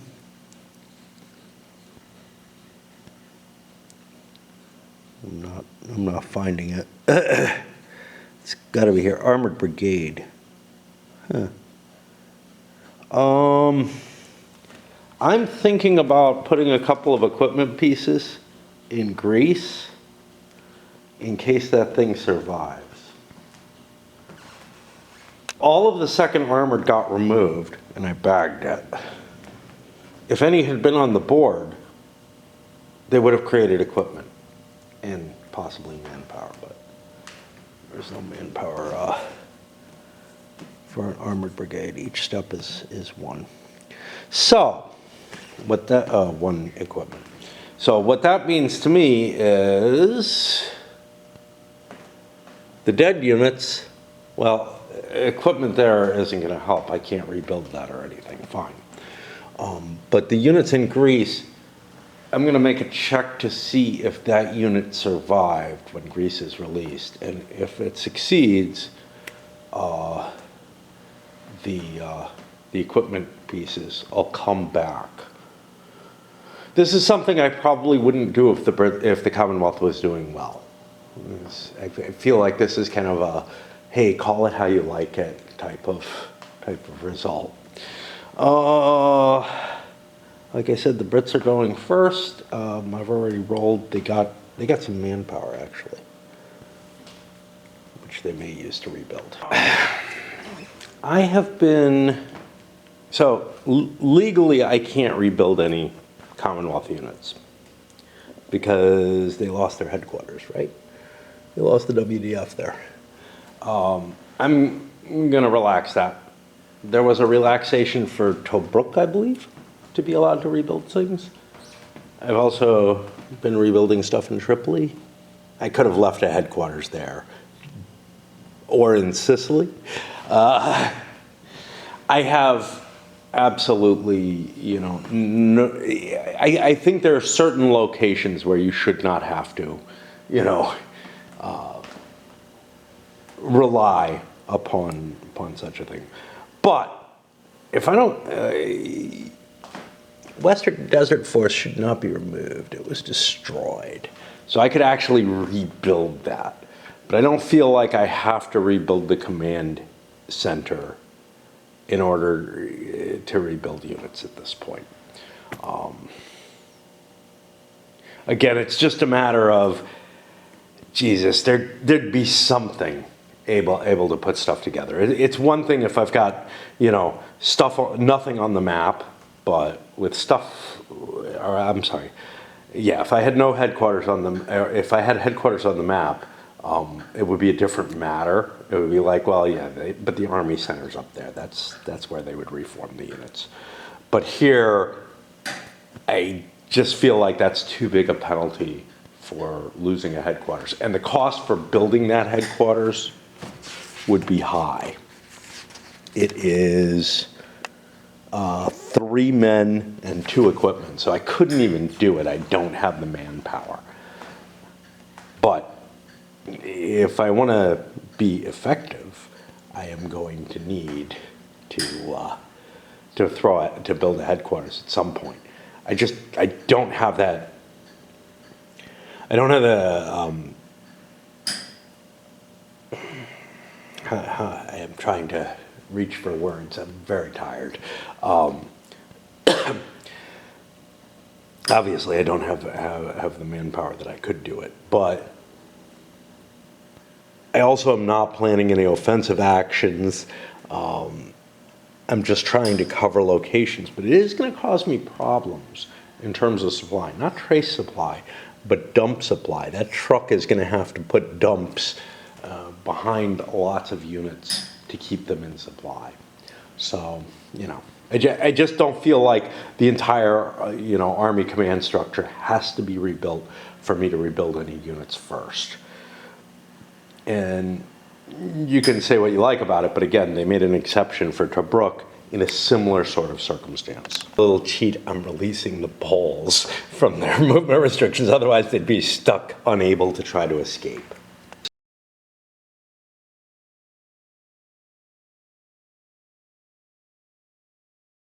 So we spread out, we fortify, I'm trying to cover the various crossing points. The danger, of course, is there's a lot more crossing points here, and I just don't have a hell of a lot of troops. These guys may get shifted down, bigger things may get moved into their place, especially here. This is particularly close, but there's nothing that prevents the Axis from just coming down this road down towards Giza. Oh, and they can wreck the pyramids too. Yeah. So this is not a pleasant fight right now. This is not like the desert fights that we had before. This is something I don't want to do at all in terms of actually attacking it. Another big problem that the Axis faces, and this is just a fuck up. I have no supplies back here. In fact, I don't even have them at El Aguila, which conceivably would have allowed something. Let's see about this as throw range. 1, 2, 3, 5, 6, 7, 8. You know what? I might make it 9, 10. It's ridiculous. 11, 12, 13, 14. I can at least, I can get all my planes. Okay, that was the problem, is that I didn't have fuel to refit my planes. Now I probably want to shift them up and get them closer. So that was 2 tokens each. Yeah, we're running pretty low. Don't have anything in El Alamein, right? Not El Aguila. It's back there. I've shifted my forces forward. I do have, I think, some resources in case, maybe not. I'm trying to see if I have anything. I think all I have is this 2 tokens. Now, I might move things up, but we're trying to catch this fort here. I do not have anything to move the Ariete yet, unless the truck gets up there, in which case I would be wasting supplies. Did it again. I swear I thought my points were the points from April. May, I just get used to something and I don't bother looking. May is actually 3 and 3, which means I can ship a whole shitload elsewhere. So I have already shipped essentially one, which was 1.5 here. I can actually push others elsewhere. This is heading on its way down, so it's fine. Yeah, we're gonna start dumping supplies into other areas. First I have to move the Ariete truck though. Let's manage to get air superiority due to Axis air fighter sweeps. It's really, there's kind of a parity between the forces at this point, although the Germans had one better fighter. It's now been taken a step loss and it's down. And so the Germans decided not to drop bombs, and then the Brits launched one of their planes, knocked out the last Italian fighter there, and that freed them up to bomb this space. Now, part of it is, hey, maybe I can kill some stuff. It's a big stack there. Part of it is, I don't want them attacking there. I obviously don't have artillery here. I could launch a plane, but I have like one bomber left, I think. I have two, with a total of 6. It just doesn't seem worth it. If the Axis wants to hit with either of these stacks, I feel like, yeah, let them kill that fort, whatever. If that fort survives and gets out of there, that's great. There are signs that the Axis is running low on supplies at the front, which they wouldn't be if that shipping was in place. But, you know, I've made other fuck-ups on the shipping tables and whatnot. Yeah. Let's just let this one ride. I mean, the other option, so the option would be, let's take 2 points out of Tripoli and move them, you know, close to into the Mersa Matrua, Bardia, etc., which is what we're beginning to pump stuff into right now. But I just say fuck it, you know. The Axis may not have been prepared for the advance that they made, and maybe other requirements were in play for that. So the big question is, do the Italians want to hit that fort? The answer should have been no. I didn't really have the points to drop artillery on it, so even though I moved into place, I didn't use it. I made an attack. I made it an equal. I had like 8-to-1 odds, which is the 7-to-1 table in this game. But even though the surprise roll, which was a crapshoot, went in the Brits' favor, and they ended up causing a loss to the Italians and being able to slip away another hex. And that should be it, other than removing this disordered marker. Didn't fuel anything up or anything. All right, that's probably it for today. Good chance that I sneak some in tomorrow, another turn in tomorrow, even though it's Friday. Oh, I forgot. I think I've got to be rolling campaign status here. It's not very likely. It's at most a 3. Okay. Yeah, otherwise I'd have to start bringing the Greeks in. But, yeah, I mean, I kind of feel like this is going to stymie. We'll see how it goes. But I kind of feel like we're going to stop them at the Nile. And that's not going to be a lot of fun to watch if it feels like it's not going to go anywhere. Because the Axis is simply going to, you know, be stuck there until the torch landings, much as they were at El Alamein. And, you know, what difference does it make, right? What difference does it make? If you got to pull out of Egypt because of landings in Algeria or whatever, or Morocco, well, you just have to, you know? It's just, you can't hold your position where it is. I'll give you this much. The Brits did sort of, as far as I understand, actually break the El Alamein line. I think it would be a lot harder to come breaking across the river line and hit the axis here. But again, strategically, it makes no difference, right?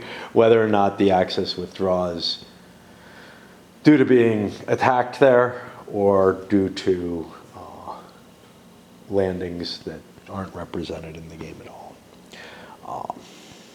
Yeah. All right. I really don't want to go shopping, man. I hate shopping. I mean, I said I don't like it. Once I'm out and in the outdoor world and pulling my little cart, at least on the way there, I'm kind of enjoying it. On the way back, it's a pretty hefty job and I'm worn out after it. But like anything in life, I want to delay it as much as possible, keep putting it off, whatever. I managed to grab food, which means I got another couple of weeks before I have to do that shit again, at least. Didn't get a hell of a lot. I don't know why. But on my way there, I was realizing something, which is these are incoming into Benghazi and didn't move. But it didn't make sense for me to ship 3 points to here. I've been kind of fucking up, right?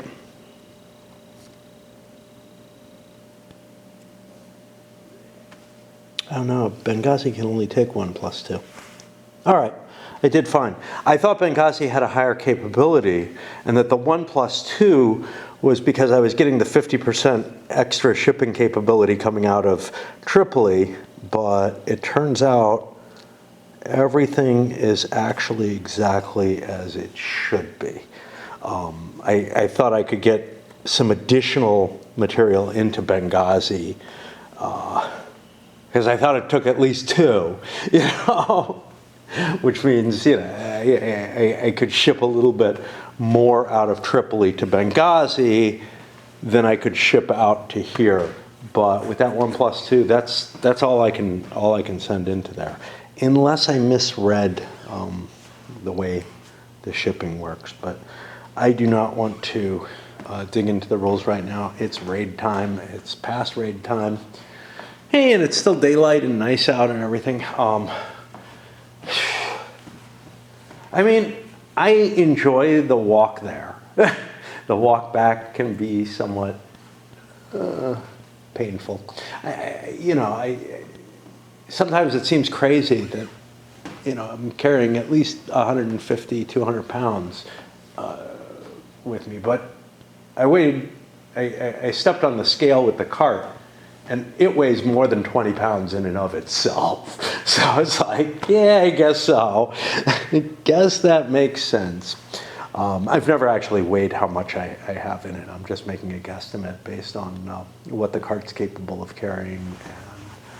And it's supposed to be able to carry 250 pounds. And what my backpack also, I think, rated at that, is supposed to be able to carry. So it's just a guess. But yeah, there's a fair amount of stuff to keep me fed up for a couple of weeks. There, wearing, my fleece shirt or whatever over, was, and the sun was coming down and everything. It wasn't warm. It was like running around 50 degrees.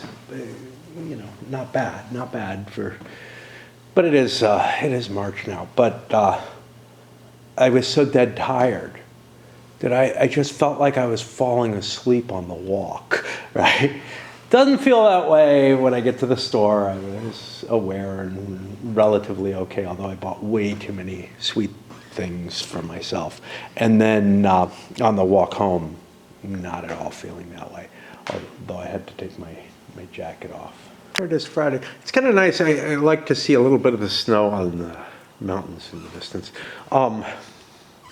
Pretty day. Again, I woke up relatively earlier than I like on a Friday, but that's fine.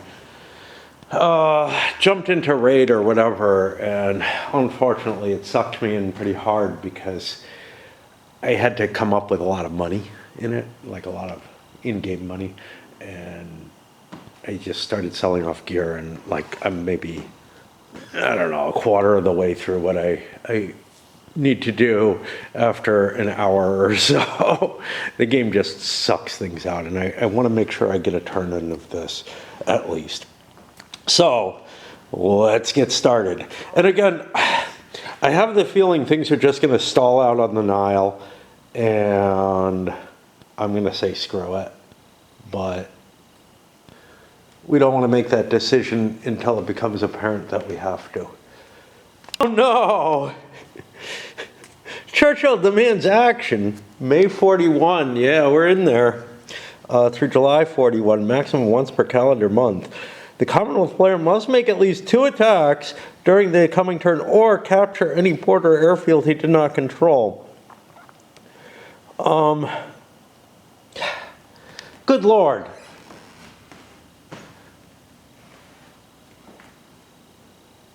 I mean, if I follow that, that may collapse the Allied position, but, you know, it's that kind of meddling that caused serious problems.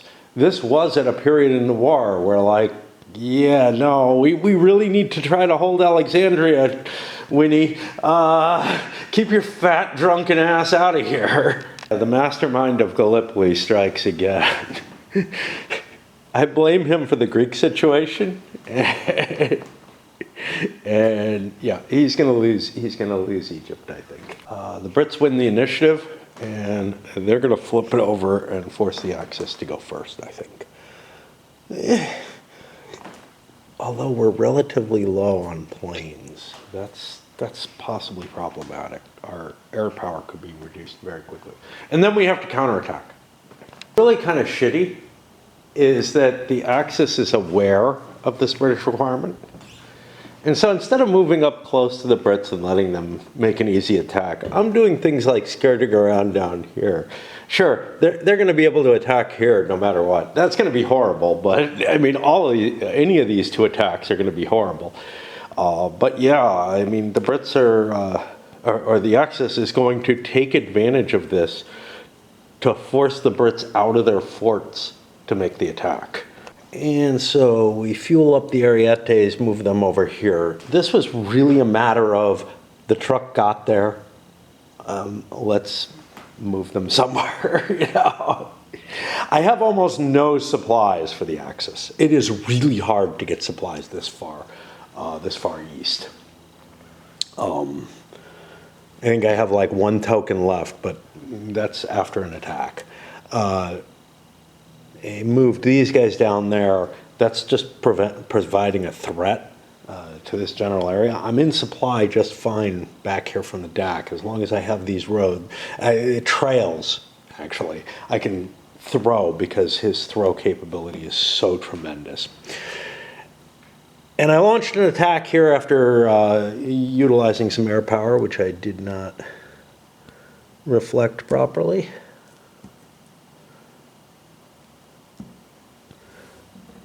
These I used. Knocked down the fighter cover.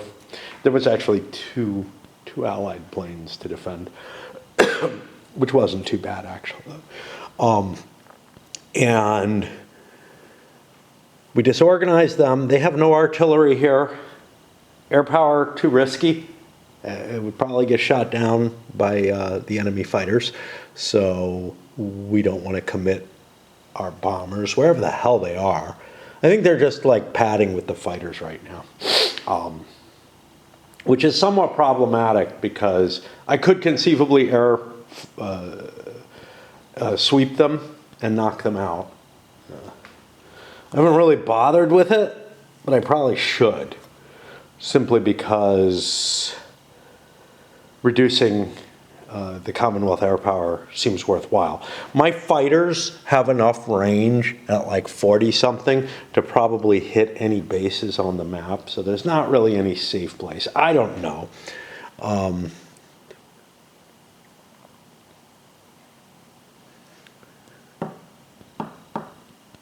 This is 20.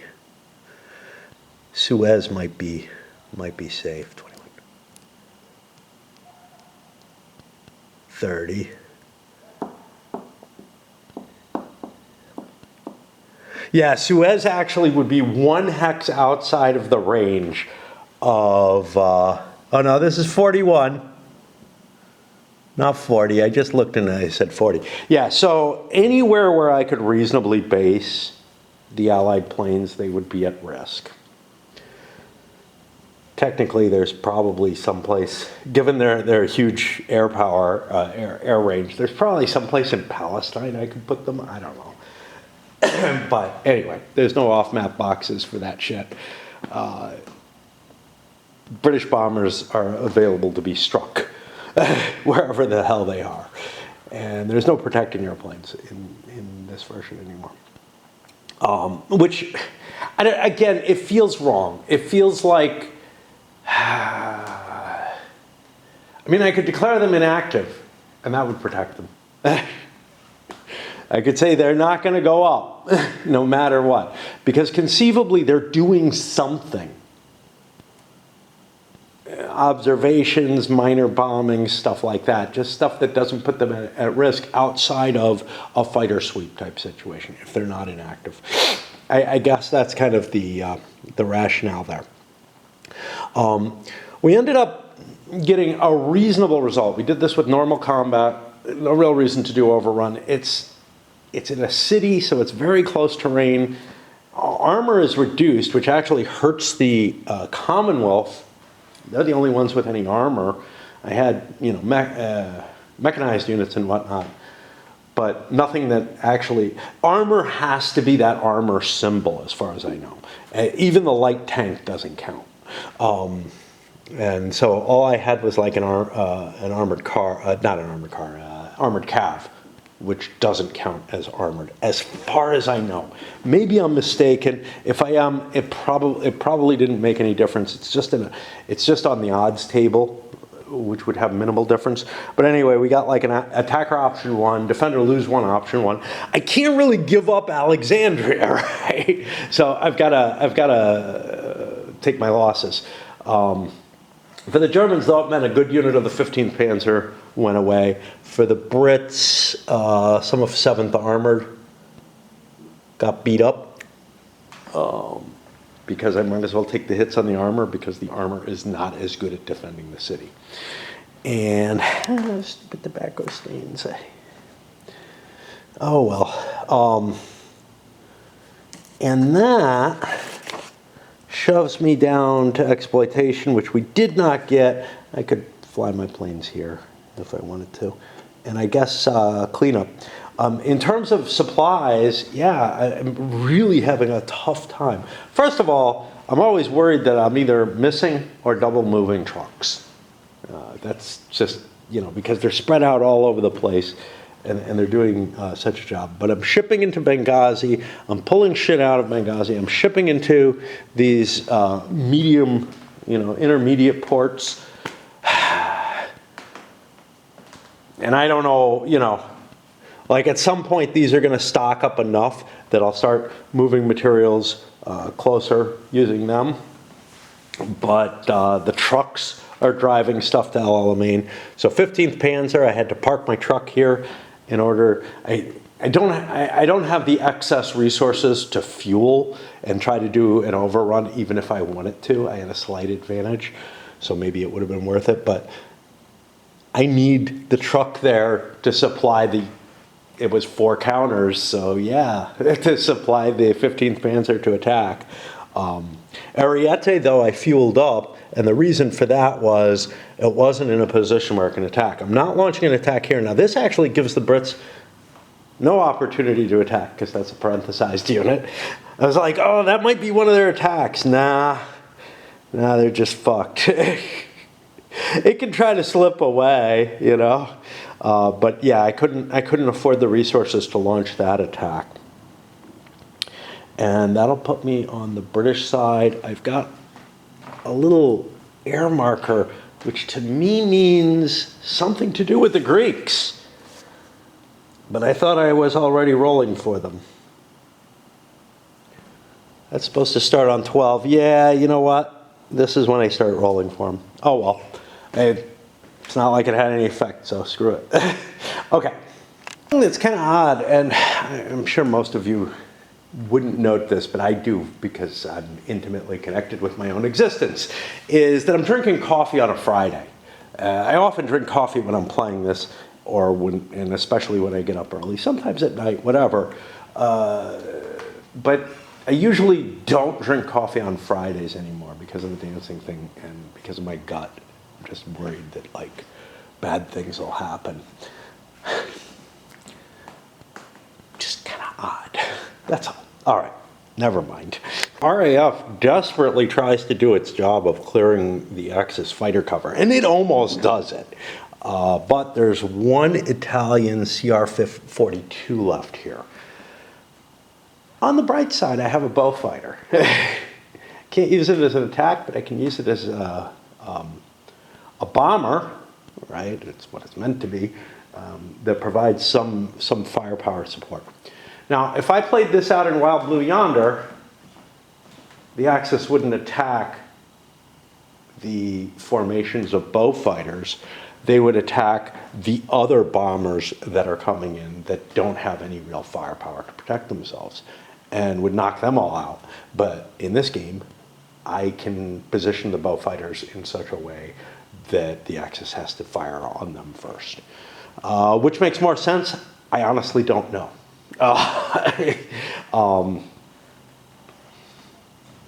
Yeah, I really don't know. I kind of feel like it's almost neither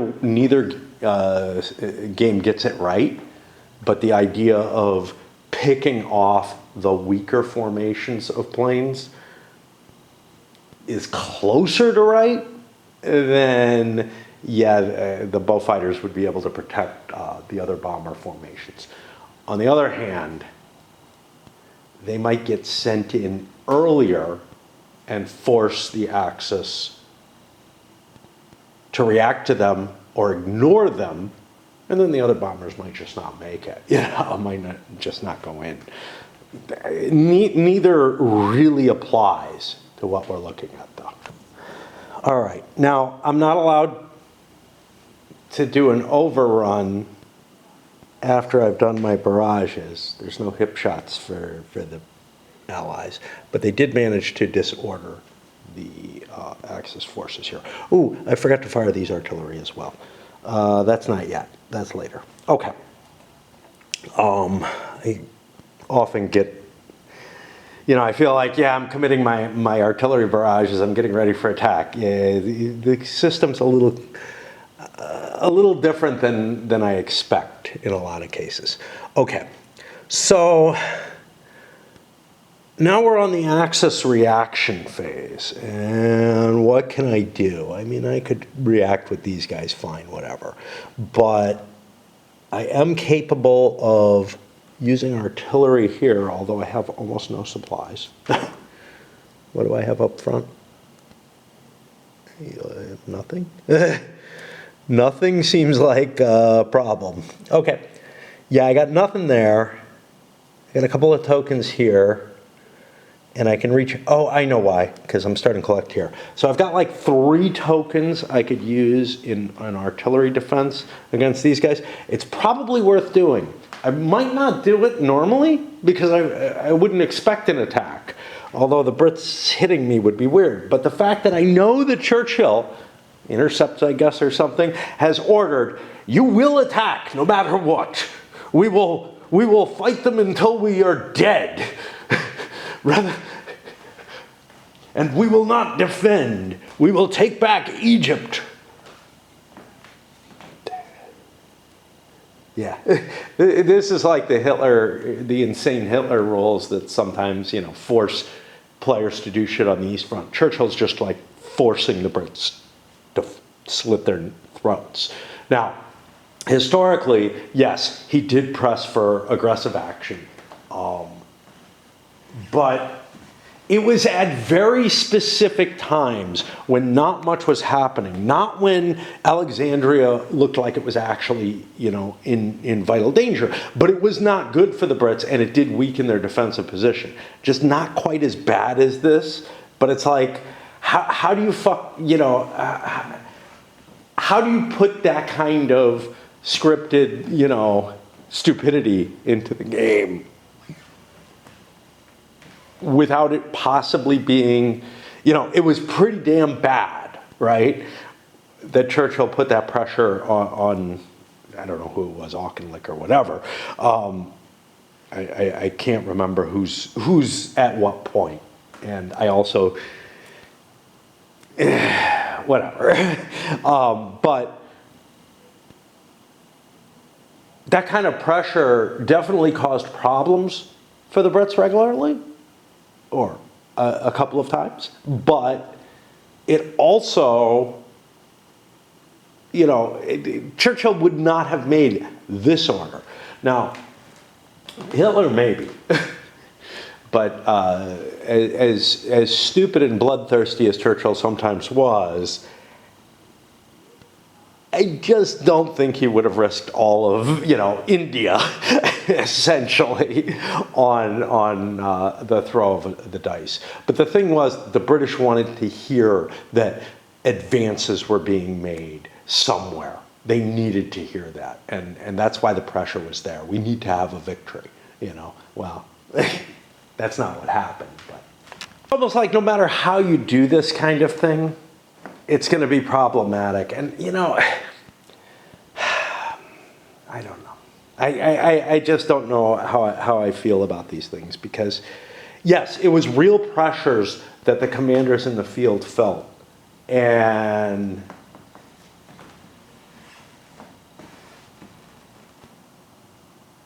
but now and then, things were bad enough where they said, this is impossible. And maybe they got canned for it or whatever, but they usually wouldn't do what amounts to here what look like suicidal attacks. They might make stupid attacks, but not suicidal ones. But, on the other hand, you have things like, what was it, Embrace an Angry Wind, to look at a different situation. Now, that's where the field commander went off the rails, right? Hood basically ordering the, what the fuck were they? Disciplining attacks. Because his troops, didn't hold as well as he thought they should, and didn't fight as well as he thought they should. He basically ordered them into a suicidal position. To teach them a lesson. But, he was fucking looped out on laudanum at the time. And, probably not of his right mind in any sense of the word. You could maybe make an argument that maybe there's something like that going on here, and it's not really Churchill as indicated in there being able to pressure the commander. Or it might be a commander so weak that he's like, you want me to lose my position? Sure. Sure, I'm willing to lose Egypt.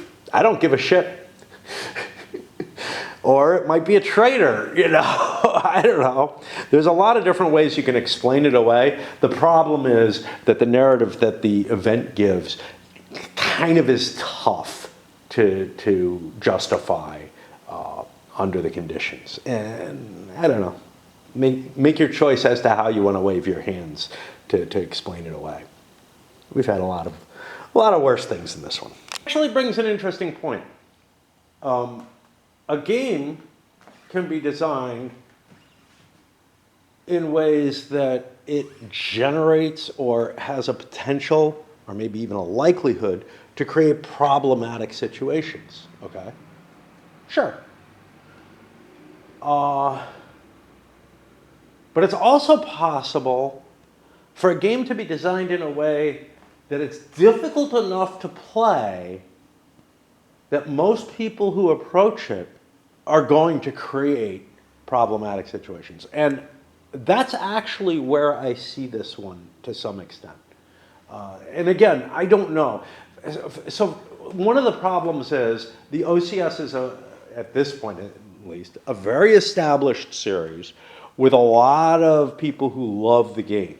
Now, I have a lot of respect and a lot of enjoyment out of it still. But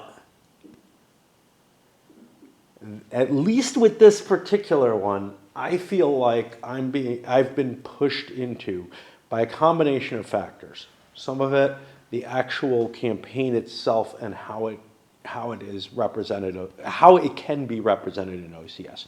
With all this truck movement and everything, the pain in the ass of that. But also some of it, all these charts and everything, and the difficulty of remembering where everything is, the difficulty of coping with the replacements and all that. All that kind of stuff adds up to a, hey, I'm going to make a shitload of errors, right? And that's almost guaranteed, right? Some of those errors are going to destabilize the game to the point of no longer feeling like the correct history. On the other hand, it's kind of cool that the Axis can win. You know, that it is close enough that if I make these fuck-ups, things are going to get a lot uglier than they did historically because it was a close campaign. And who the fuck wants to play a blowout, you know? I mean, I don't know that it's a blowout, but Reluctant Enemies is certainly dull as hell, right? I found Burma kind of enjoyable, but, and I'm not really sure, I'm not sure how much you can do to swing that campaign either. This one, however, like I said, it's on a knife edge, and you fuck up a few things, and you end up with something like this. Anyway, lots of words, no play. What the fuck's wrong with me? Here's one thing, though, where the game really diverges from how it plays normally because of that event. First of all, obviously, the Brits wouldn't make this attack. But even if they were making an attack, the Axis bombs this unit and disorders that stack. First of all, the Axis probably wouldn't bomb that because I just say, obviously, they wouldn't attack. But okay, I've done that. Well, now they wouldn't, right? Likewise, the Axis used their artillery on this. Now, that failed, but there's no way in hell I would be throwing my artillery into there. I just don't think that this is a viable attack, but I want to make sure that it's worse because I absolutely know that they're going to attack, right? I know, and that is, the game has just like, that event has caused the decision-making process to be completely different for this turn, right? In ways that are like, yeah, look, if I got like a secret card that said I had to make these attacks, and I started preparing for them, and the Axis didn't know, and didn't know that such a secret card existed or something, they might say, well, what the fuck are the Brits doing? Do they think they can attack? Really? I don't want to waste ammo on this. But I wasted my 3 tokens to bombard that, and I used my planes to bombard this, neither of which I would have done. Right? I've got the obnoxiousness of attacking across a major river, where the multipliers are different for each type of unit. I don't think I have a lot of non-others in here, but yeah, it's a pain in the ass. Attack number 1 is actually successful due to a ridiculously high die roll and higher quality. No surprise or anything, but the Italians are pushed back with an attacker option 1, defender lose 1 option 1. I took the option on the attacker because otherwise, or I took the loss on the attacker because otherwise I have to lose my fortifications that I built there, and transported a lot of material down to here in order to get it. By the way, the Italians were out of supply in this one. Using the supply up for the artillery means that all my defensive forces are going to be using internal stocks. So I am kind of taxing the Axis by making these attacks. And the Brits get a not too bad result here. Attacker lose 1, defender option 1. The Axis decided to pull back. why not? This little causeway isn't particularly valuable. So yeah, but we caused damage to the Commonwealth that we took nothing from. On the other hand, the Commonwealth position is nowhere near as bad as I feared from it. I don't feel as terrible about Churchill's orders. And I think it's just time for us to recover and call it a day, because it's about a half hour to raid time, and you know, it's Friday. I can't throw another hour into things. So there we have it. Kind of funny, I had the Brits counterattack. They had a disordered armor unit attacking. The Axis had no anti-armor capability at all. 15th Panzer, no anti-armor colors on it. So the Allies got to double and basically got to cancel out the disorganized for one of their units. But you know, strength points are not a big factor in this, right? Like, yeah, you know, odds shifts are important and whatnot, but we're talking about the difference. It was, I don't remember what it was. We ended up at like 1.4. I had plenty of room. Like if I hadn't gotten that doubled armor, that extra 3 strength points or whatever, it just wouldn't have mattered. And even if you do get a single column, that usually doesn't matter. What really matters in this game is troop quality. But it might not. It's like, yeah, you get a surprise roll. You get a surprise roll, and it could be a shift of up to 6 columns. That's a hell of a lot more. You know, you could have a fairly small force, like a third the size or something, crush a stronger force. And there's a lot of randomness in it. And I really, really like that aspect of this, where there's stuff going on, a lot of hand-waving can go to explain it, you can make up your narratives and whatever, but there's basically stuff going on that's abstracted in that randomness that is just so rich. You don't have a lot of control over it, but you can impact the odds in terms of, you know, the choices that you make in the game. But it can go terrible. I mean, the 7th Armored got its ass handed to it early in this game, and that maybe more than anything is what, yeah. And now my incompetence is the top thing, but out of you know, stuff in the game that isn't just me being incompetent, I feel that was perhaps the biggest factor. And here's the thing, like, this is what I argued in there. They got surprised on a regular attack. Had they improved their odds, supposedly, by making an overrun, they still would have gotten surprised, and they would have been weaker. They would have had to, you know, be doing like a mobile attack with weaker strength points and everything. It would have gone worse for them. So I think in actual impact, it's worse. I'm just much more embarrassed about, you know, how poorly I play. But that's okay. And then there's things like this reserve. Like, I take this off most turns. This turn I did. And then I'm like, well, yeah, but I can't move him. And I don't know, conceivably, maybe he wants to do something. I don't know. I got all these fucking reserve markers. I can't use any of them because I'm shifting forces everywhere, or else they're on the front line.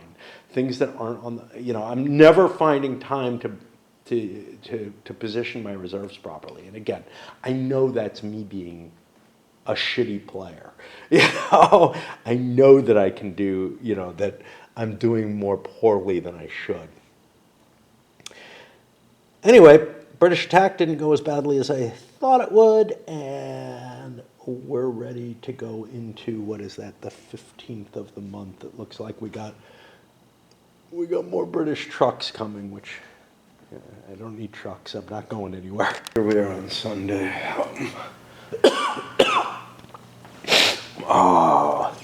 Wasn't feeling like I was feeling particularly unpleasant yesterday.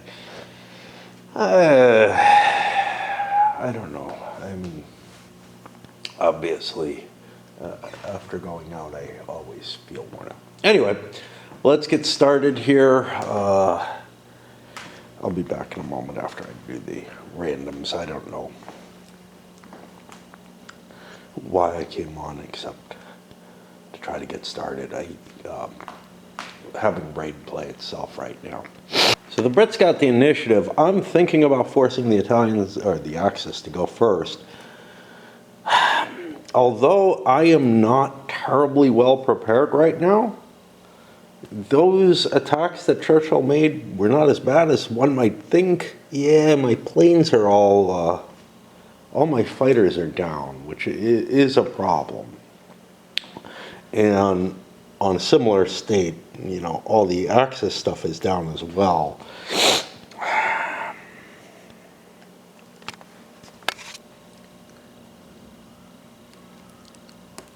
I've got Fort Hedgehogs along here and up there.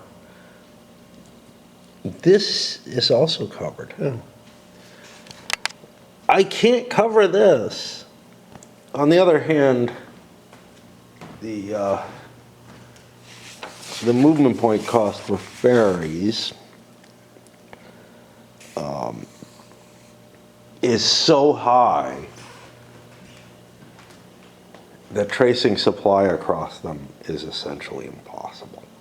You'll be using the, can I get one hex across? So they're not an incredibly useful way to cut the border. They might help you position yourself for an attack, but I don't think you can rely on them as your way across the river. And there's no bridges anywhere along here until you hit Cairo. Essentially, the Axis could do nothing this turn. The supplies they were able to pull up to this location here, Galal Station, which is, I just saw somebody, by the way, complaining about the unit designations being too tiny on these OCS games, and yeah, they're absolutely right. Like, yeah, some of them I can read, but they're definitely challenging to the older eyes that many of us have.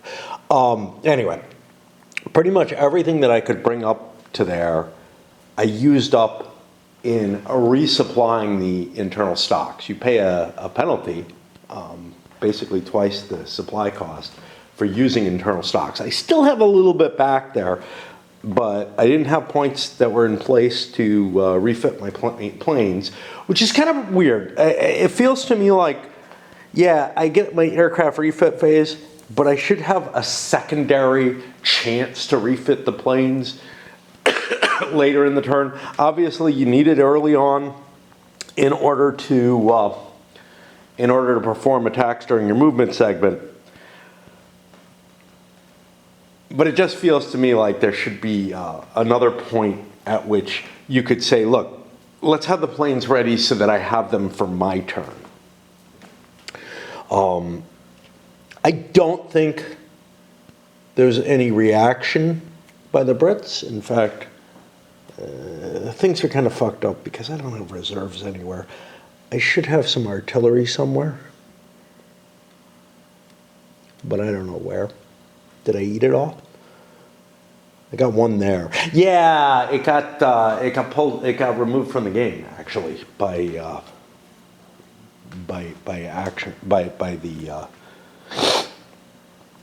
the removals. Some of it was destroyed in combat as well. Okay, this poor guy, he's in a weird situation. I'm not attacking him or anything, but he can reach this rail net here, but that rail net doesn't go off the board. It was connecting me through here before, but now I've got no path to what I think is a valid supply source. I don't think I can supply out of Sudan, which means this unit is going to be out of supply finally. Why am I clustering up on it? I don't know. It just feels like the right thing to do. But yeah, I don't think that anything is going to happen this turn. Technically, these units could have put a reserve marker on themselves. Might as well, because they're not doing anything. The artillery definitely wants one in case it can fire to defend.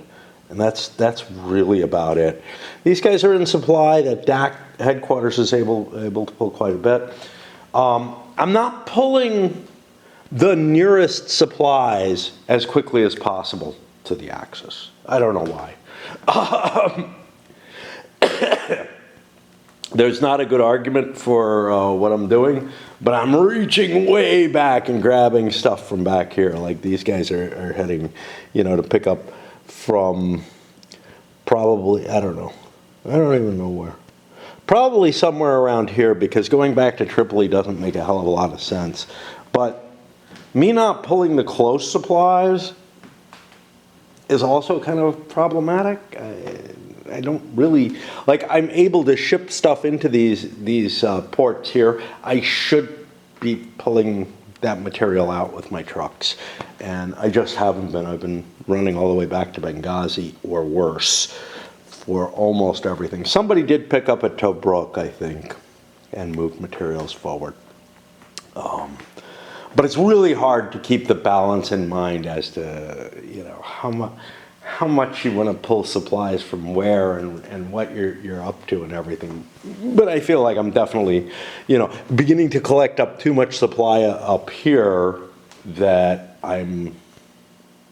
a lot closer to the front, but that I can't actually use. I could use it if my line breaks, but I'm not expecting that. I'm expecting to want those supplies up closer. So I guess that'll put it to the British turn, because I ain't got no reason to do much of anything here. Been eaten yet today, so I'm putting this marker here, figure out something food-wise, because I feel starving.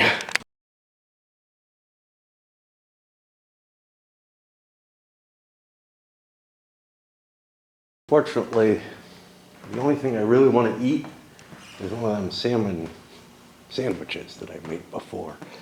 Mainly because my frying pan has the same sauce mixture that I had in it, coating it, and I would have to clean the frying pan to cook eggs or something like that. So kind of like, I'll do that again.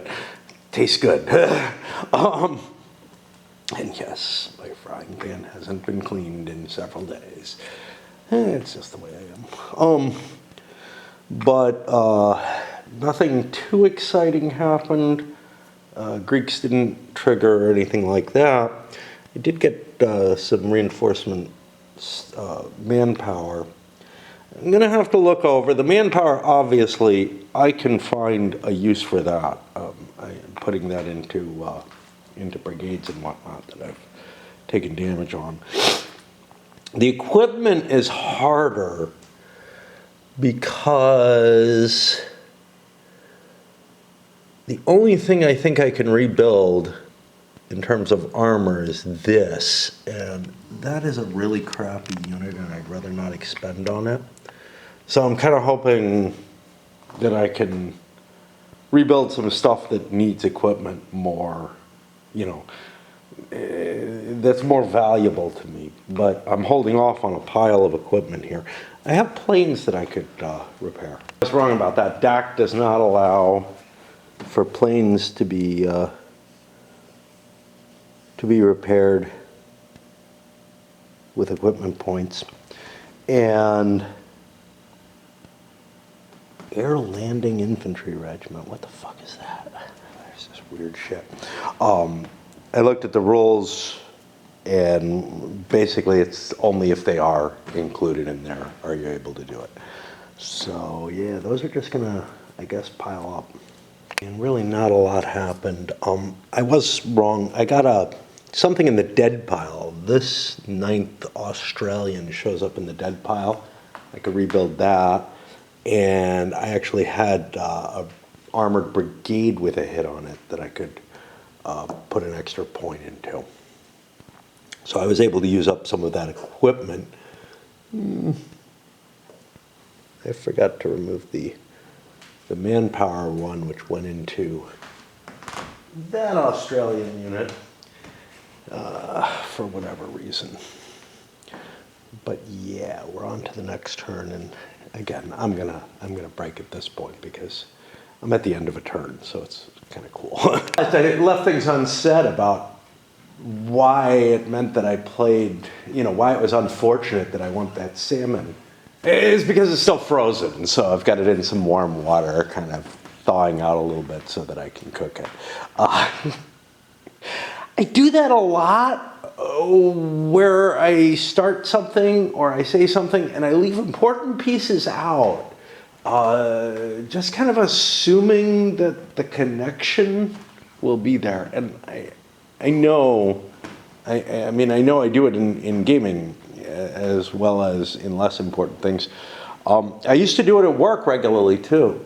Now, a lot of the times it's assuming connections that I figure people would make. But in this case, there is absolutely no reason you would know that my salmon was frozen.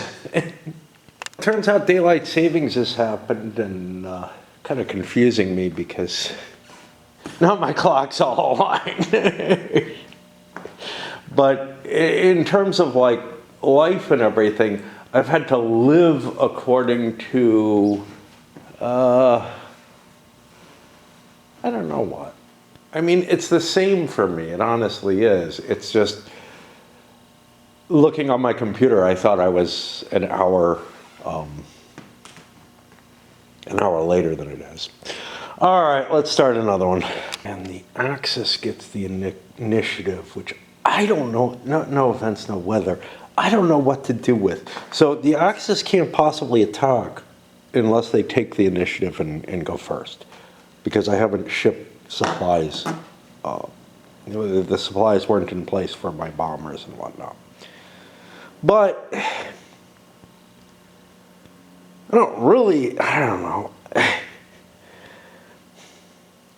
Like, I feel like if I don't force my way across the river very, very shortly, it's going to get too hard. So I think I have to take the initiative here, and yeah, really feeling dangerously like we're just going to get a stalemate at the river, and how different is that really from a stalemate at El Alamein? I don't know. Somehow or another, the Axis has some British trucks. I can tell by the difference in the color that aligned up with them. I don't know what happened. I'm assuming if they're behind the lines, they got captured or something. So I got no idea. But we're going to fix that all because we got four of these little one tokens together. We're going to put one of these here. And I'll give these darkies to the English. Again, the color mix was a terrible, terrible choice. That was me restoring planes and saving myself 4.5 movement points. I forgot about this guy back in the ally turn.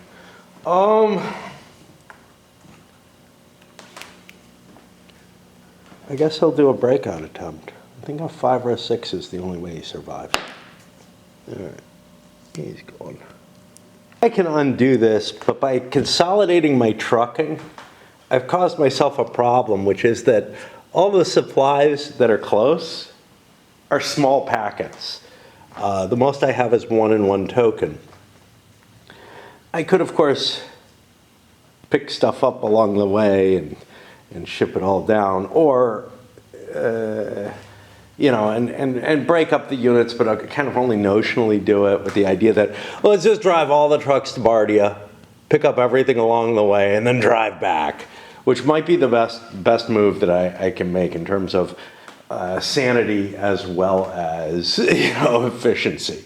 Because efficiency alone would say, hey, break the trucks up and ship that material as much as possible. But there aren't a lot. Here's the problem. The Axis, and these are not the Axis, which is probably what got me in trouble, do not have another 1-point truck, another 2-point truck, which is why I had like 4 single token trucks there, right?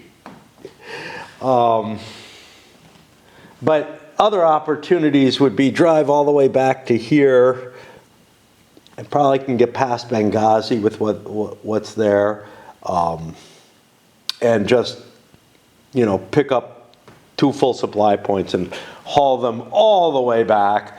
Of course, that's not going to be as efficient. It's going to be a fucking pain. Everything to do with the shipping is a pain. I feel like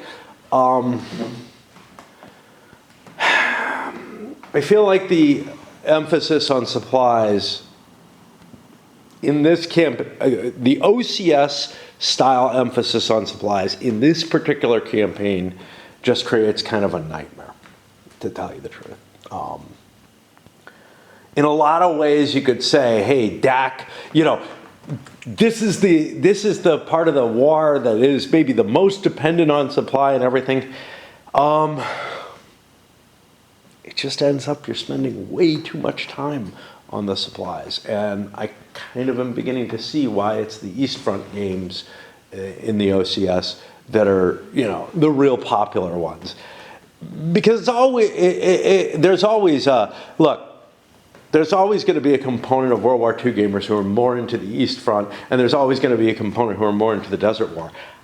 I honestly just don't think that OCS, with its focus on supply, is the right choice for playing out this campaign with its focus on supply, which seems a little weird, but it's just that the supply efforts you have to go through, at least for DAK, it's just too obnoxious, and that's probably why Africa, and most importantly Africa too, get their sort of the bigger shining star out of the two.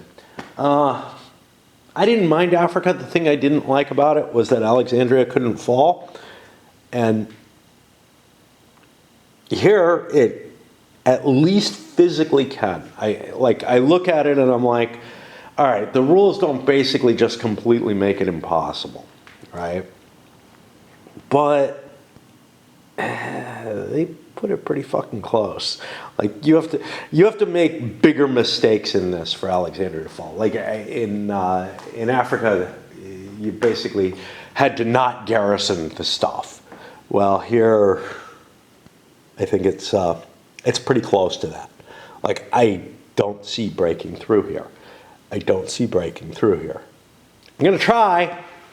Probably going to regret it because the cost in resources, supplies, etc., and then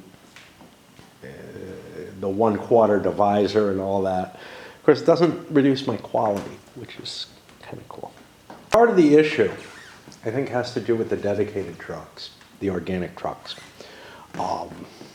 They certainly make your job harder, right?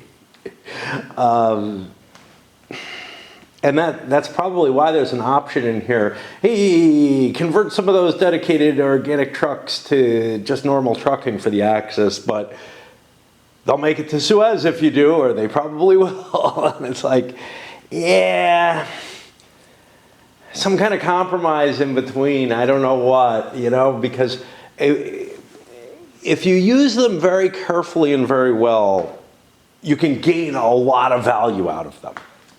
But right now I have like the Ariete truck loaded up here. Could have gotten all the way to El Alamein easily.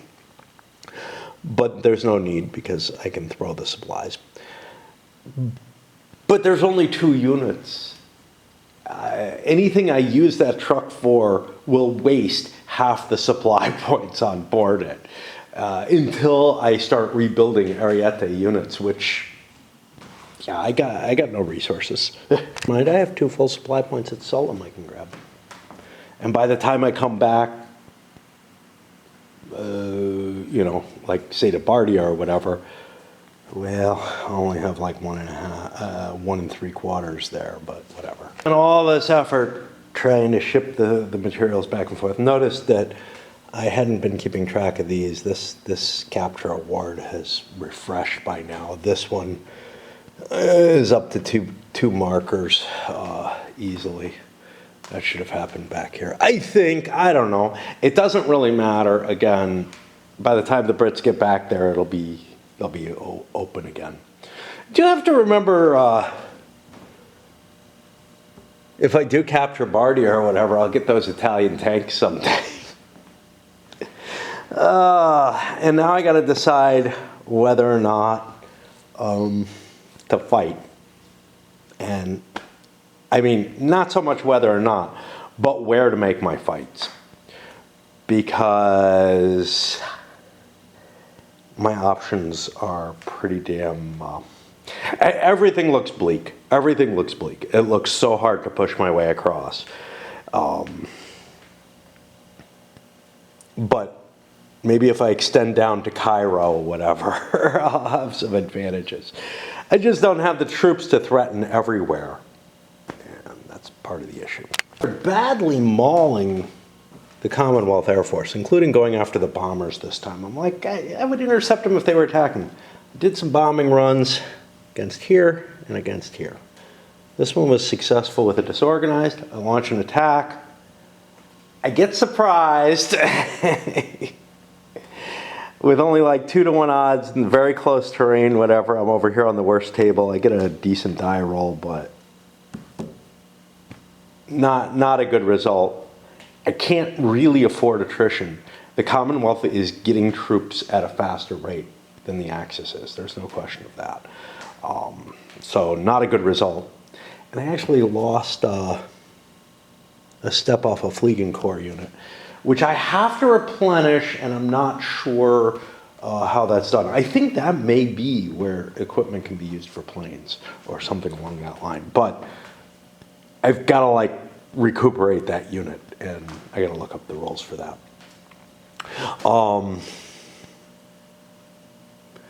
And then the question is, do I launch this attack across the fucking river? I'm tempted, just because I'm not going to break through unless I succeed, unless I do it really soon. And the result was another surprise, and it ended up attacker lose 1 option 1, defender option 1. Well, the attacker had only 2 units there. I had to lose this one. If this crappy division, I totally don't mind losing that, except that I'll lose my comp group with it. So I took a retreat instead, because let's say I take my option. Then the Brits' option is, oh, we retreat. So the result is basically the same either way. We're not in contact. I don't gain the hex. So basically the Italians lost a unit. And the Brits don't have to take their option because the Axis exercised theirs. And what are these? These are like combat engineers. Shouldn't they be good at crossing a river? Did I miss something? They have some bridging capabilities. That's about it, which don't help in combat. And I couldn't find anything specific about them in here, so I'm just gonna ignore them. I don't think there's anything particularly special. Oh, here's the Fleeger Corps rules. Must immediately brought up next by exchanging units, or the player can expend any German equipment replacement to rebuild it, which is not allowed normally there, oddly enough. I don't know.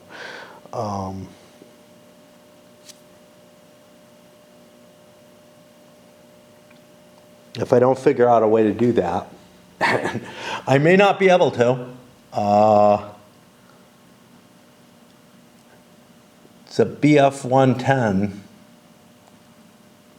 I don't think I have one.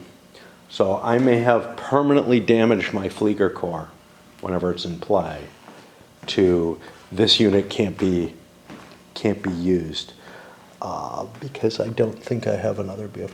Oh yeah, I do. I have this guy. I guess I can reduce him and increase the other guy or something along those lines. I don't know. All right.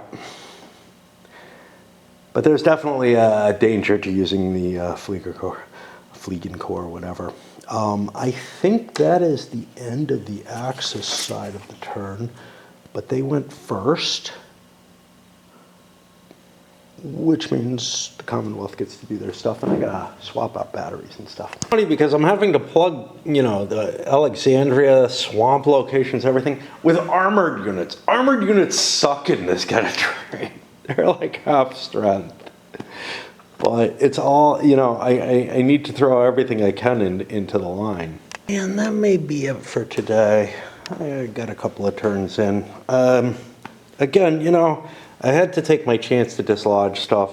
At this point, it's starting to look pretty questionable.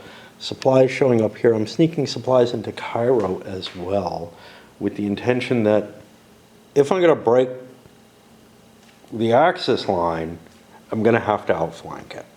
But the river makes it essentially impossible for the Axis to make it to Alexandria, Cairo, whatever. There are no crossings until here. Every crossing is covered, except the ferries. Can I use the ferries for something? Yeah, I can negate the river line with the ferry. So for example, let's say I crossed a ferry here. I could move a unit to here, supply it across the river, because 1 hex, even prohibited terrain allows you to supply, and I could launch an attack down here. Over here, though, there are no ferries going across this canal. The Nile, I can't attack across. So if he protects the ferries, no attacks are even allowed. So that is potentially an issue. Now, I could slip across here, but what does that buy me? I can't really operate back here. There's no supplies. Now, I could go grab these. And that maybe, it's not going to happen with an Italian infantry division with 1 step left, which is what there is there. But would it be possible with something else? I don't know. It looks, first of all, it takes like all my movement points for anything other than foot units to cross a ferry, and it takes half for a foot unit. So I can move out of there and like maybe move a hex, because the railways cost 1 to move on. And then I've telegraphed it, and the Brits can defend their supply dump. So I don't see much opportunity for me getting around up there. All right. So crossing is effectively impossible. There's room for the, first of all, this or this, it could happen, you know. It was not a guarantee. But also, there's room for the Commonwealth to make errors that make it more likely to cross. And not just idiotic errors. So like in Africa, it was essentially impossible for the Allies to lose Alexandria. They would have to set up their defenses in such a way that, you know, they let the Axis in. And maybe you could convince yourself, maybe there's some weird situation where you want to risk such a thing, but it's also the victory conditions in that game. The auto victory, which is to take Alexandria, and it's essentially impossible. Here, it is plausible that I could batter my way through. It is highly, highly unlikely. And I see a huge difference between those two things, right? Like, the goal of the campaign might be almost impossible, but it shouldn't be completely so. All right, let's squeeze another one in as, you know, I got a little bit more daylight, got a little bit of rain in. Can put it on hold until dark. So, Axis gets the initiative. They're going to flip it to the Brits this time. I don't feel like I have any particular capability that allows me to push any harder right now. Yes, some of my planes are used up, but I'm not expecting a Commonwealth attack. They don't have any reinforcements coming, so screw them. You know, there's just not that much opportunity for them to do anything special. Oh, you know what I got to start doing? I'm always bad at this. April, we're in May. Ooh, we should be checking 11 to 32. Again, it's fucking hard to remember that I got to make these checks. For Brits having to withdraw, in this case to the Near East, this is going to be the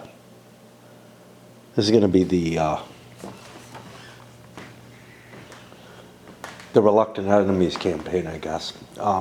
But nothing's happening.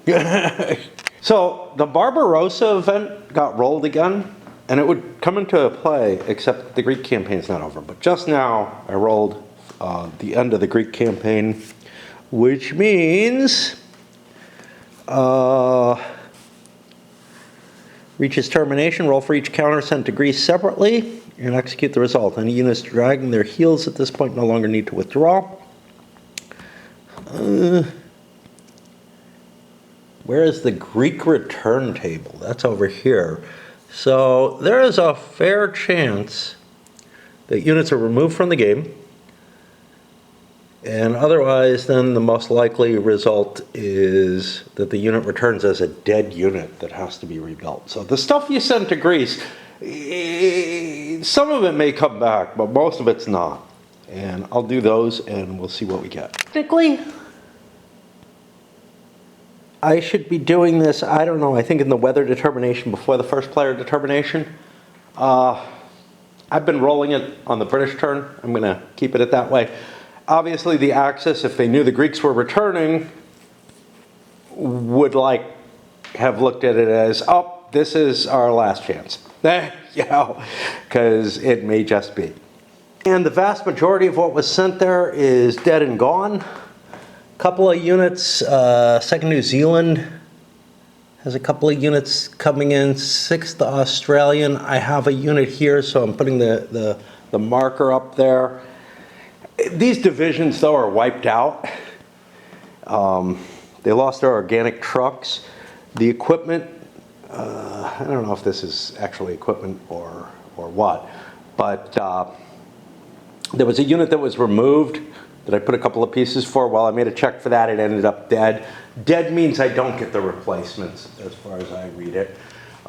Again, I'm kind of making shit up there. But yeah, we're losing almost all of 2nd New Zealand, some 6th Australian, some 9th Australian, whatever.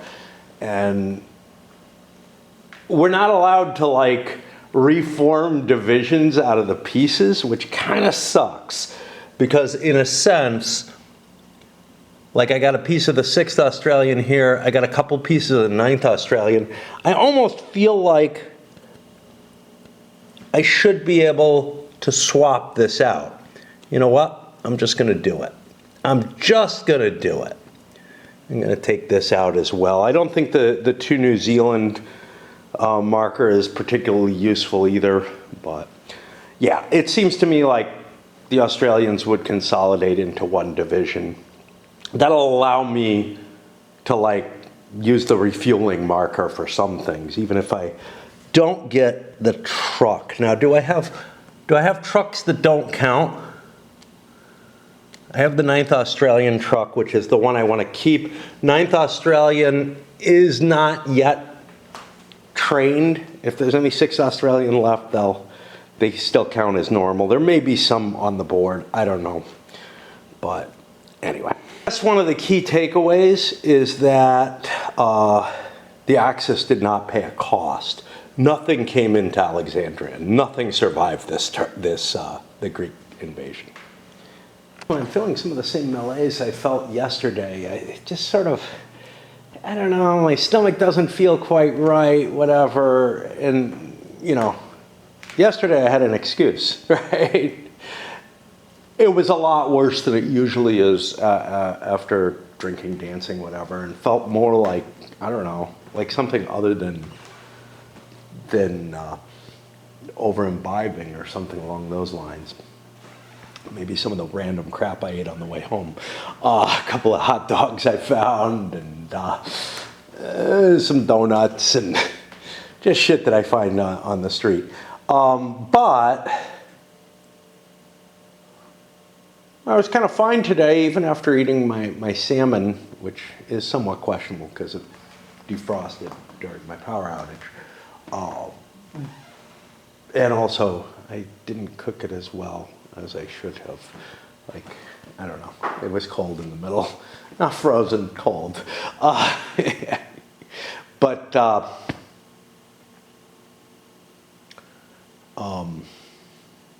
and I have no problem, I eat raw salmon regularly, it's not bad. Just usually not frozen salmon raw afterwards, but whatever. But then I had a couple of spinach wraps, and my spinach is going kind of bad, so that may be what's hitting me now. I just don't know. The ironclad stomach is, which isn't that ironclad, but it seems to be able to handle a lot of weird food. It's not working that well. Anyway, I got to figure out what the hell to do with the English. I just like to give you guys updates on my gastrointestinal problems. I had to run and do something in Raid. I forgot that there was something that, like, I was on a time limit and I would lose some points if I didn't do it. Not a big deal, but I had to run in there. Finished the Brits up, mainly shipping materials back and forth. Otherwise, I don't know, I rebuilt this second New Zealand armored cav, not armor, so as far as I know, it doesn't get affected by those multipliers. Feels weird to me, but I can't find anything that specifies that the multipliers affect anything other than pure armor and pure mechanized infantry, which is by the symbol, not by the color or anything like that. It does operate as strong armor? I don't remember. I think the yellow is the stronger version in terms of canceling stuff out.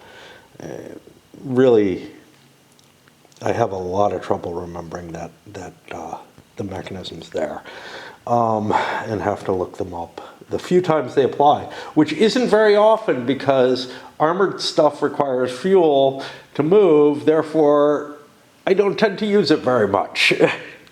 Plus there hasn't been a lot of pure armor in the game, and there's no mechanized infantry showing up yet.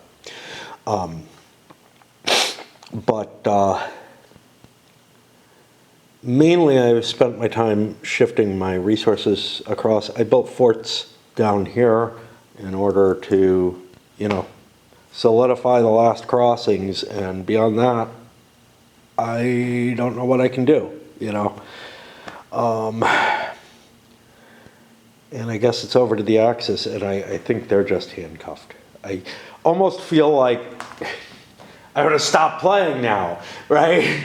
But again, this is not that different from the historical situation. Sure, I'm a lot closer to Alexandria, but the historical war stopped at El Alamein, and the Axis couldn't get any further, but they thought they had shots at it. And it would also be easier for the Commonwealth to eventually turn things around. It's going to be a lot harder coming out from behind this river, whatever happens. So I kind of feel like I'm spending a lot of time just shipping materials back and forth and not really getting any chance to play the military situation. Now, I may make another crack at trying to cross. Brits haven't gotten any, they got reinforcements here, but they haven't gotten any here. Maybe I can make it. I don't know. Like I think I mentioned, I did some counter air against the Italians, partially successful, I mean, whatever. But I figured I had one good plane available, let's commit it. Actually, yeah, just one. And see, what we can do. One of the things is, I'm not paying supplies for my planes. So whenever I activate them, fuel them up, give them bombs and everything. It's all free because it's all coming out of Alexandria now. And, you know, I've got supplies as much as, you know, I have an infinite dump in Alexandria right now. Whereas the Axis has to haul everything that they use to recharge their units. Which, given that the air units, I don't know. Some of these were used, so I don't know how much difference it makes. It's a token that I was going to spend anyway.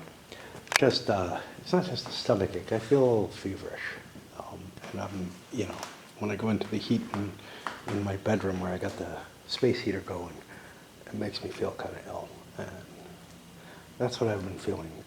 I may be down with something yet again. I'm not even recovered from the last thing. And the Axis manages a couple of failed attacks. One cutting across here,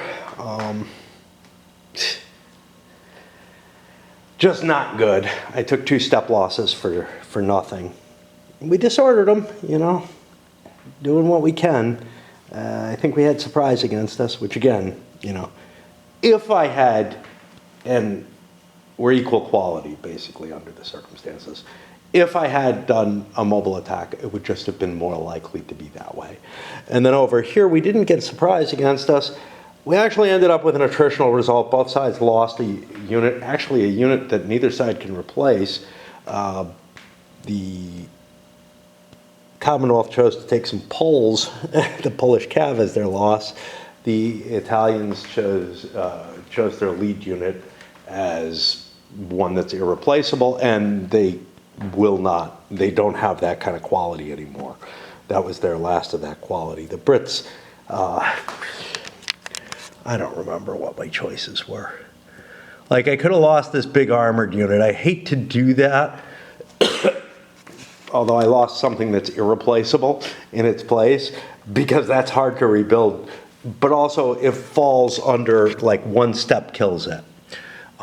This could have been taken the 9th Australian, but I couldn't pick it as my top unit because it's a lower quality right now. So it was kind of like, yeah, the Poles are the least bad option that I can lose at this point. I think we're done. I actually don't need this supply dump for these guys. I think I'd been using it, but I can trace to here and get the supplies there. So that is not a problem, right? 1, 2, 3, 4, yep. Part of the reason I built this dump was to, you know, service both of these. Yeah, I only need it for the far one. So yeah, the Axis bashing their head against the wall, it's not doing any good.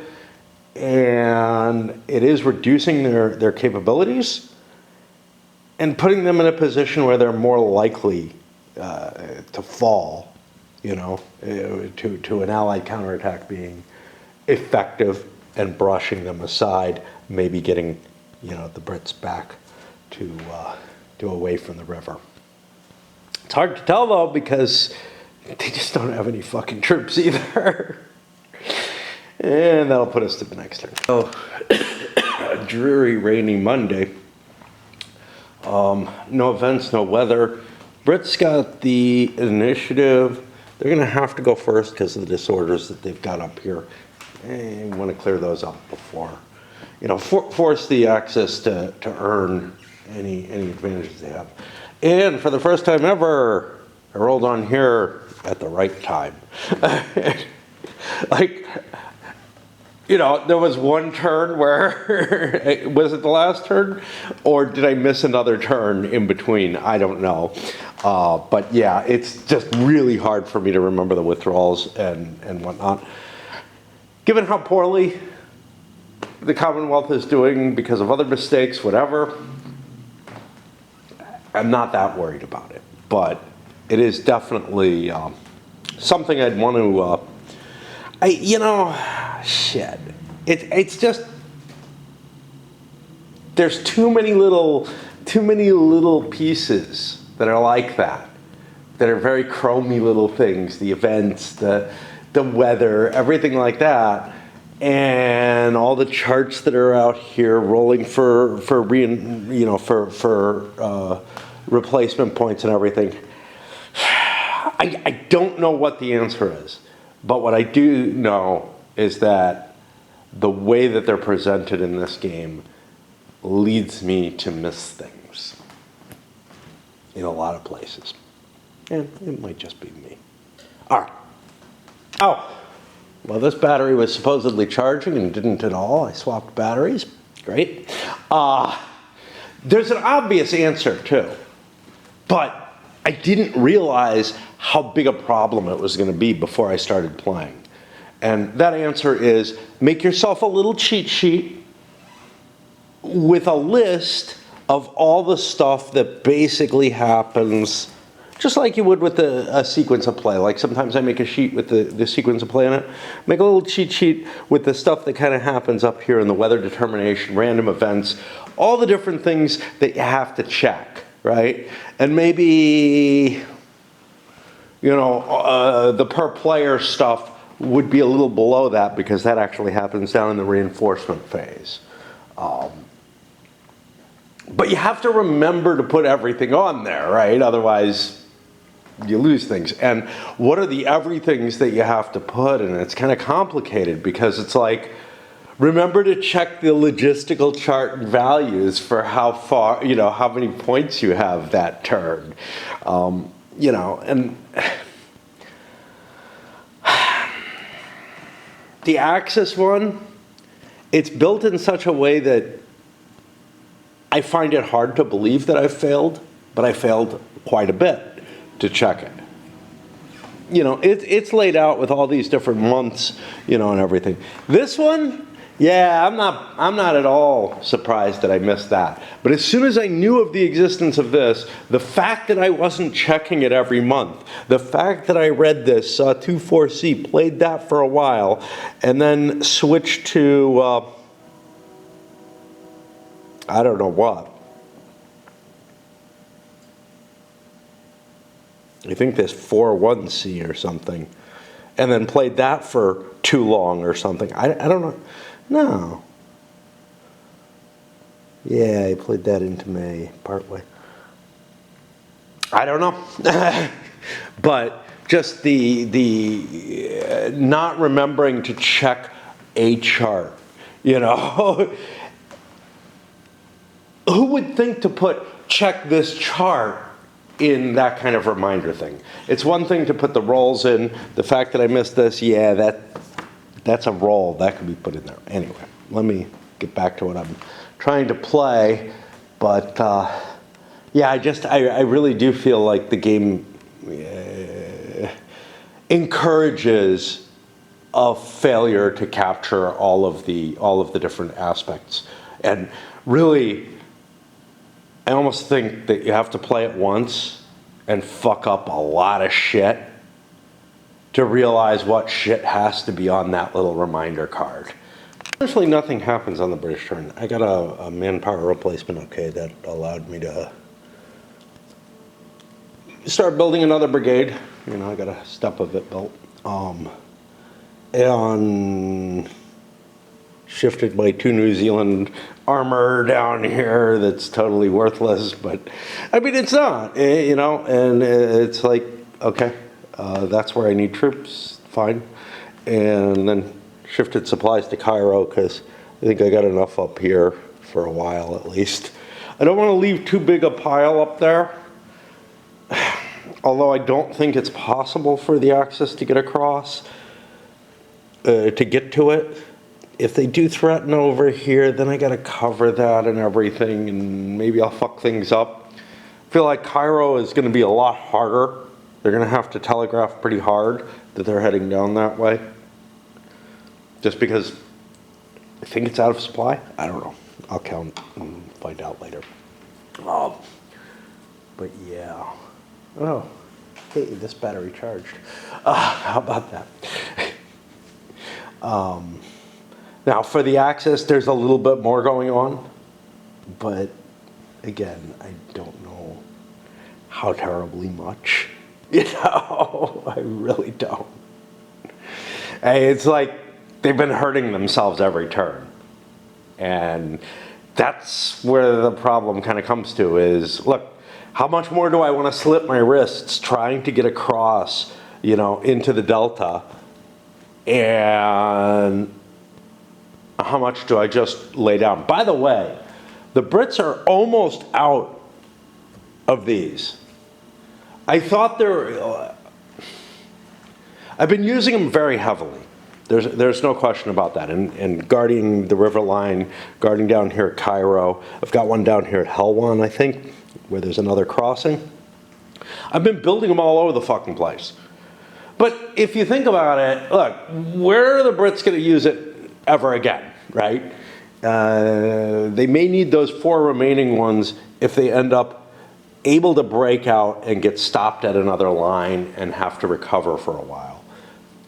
But it seems really unlikely that they're going to get a good solid push forward and be in a position where they build up a defensive line again. I may be mistaken though. But they've left so many that I don't see the axis. I guess this one starts the game there. That can't be. I gotta look that up. That's wrong. That got flipped over somehow. There shouldn't be any 2s on the board. There are printed ones, but I don't remember what I was saying. Something about the axis, maybe needing to build them.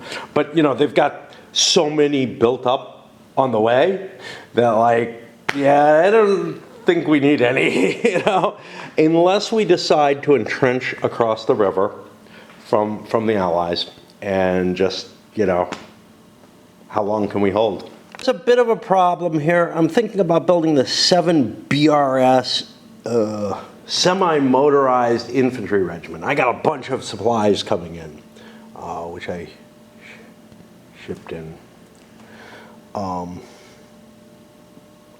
Probably can't build it yet, but I don't know. I've been allowing the Allies to rebuild their stuff the turn they get it, so why not?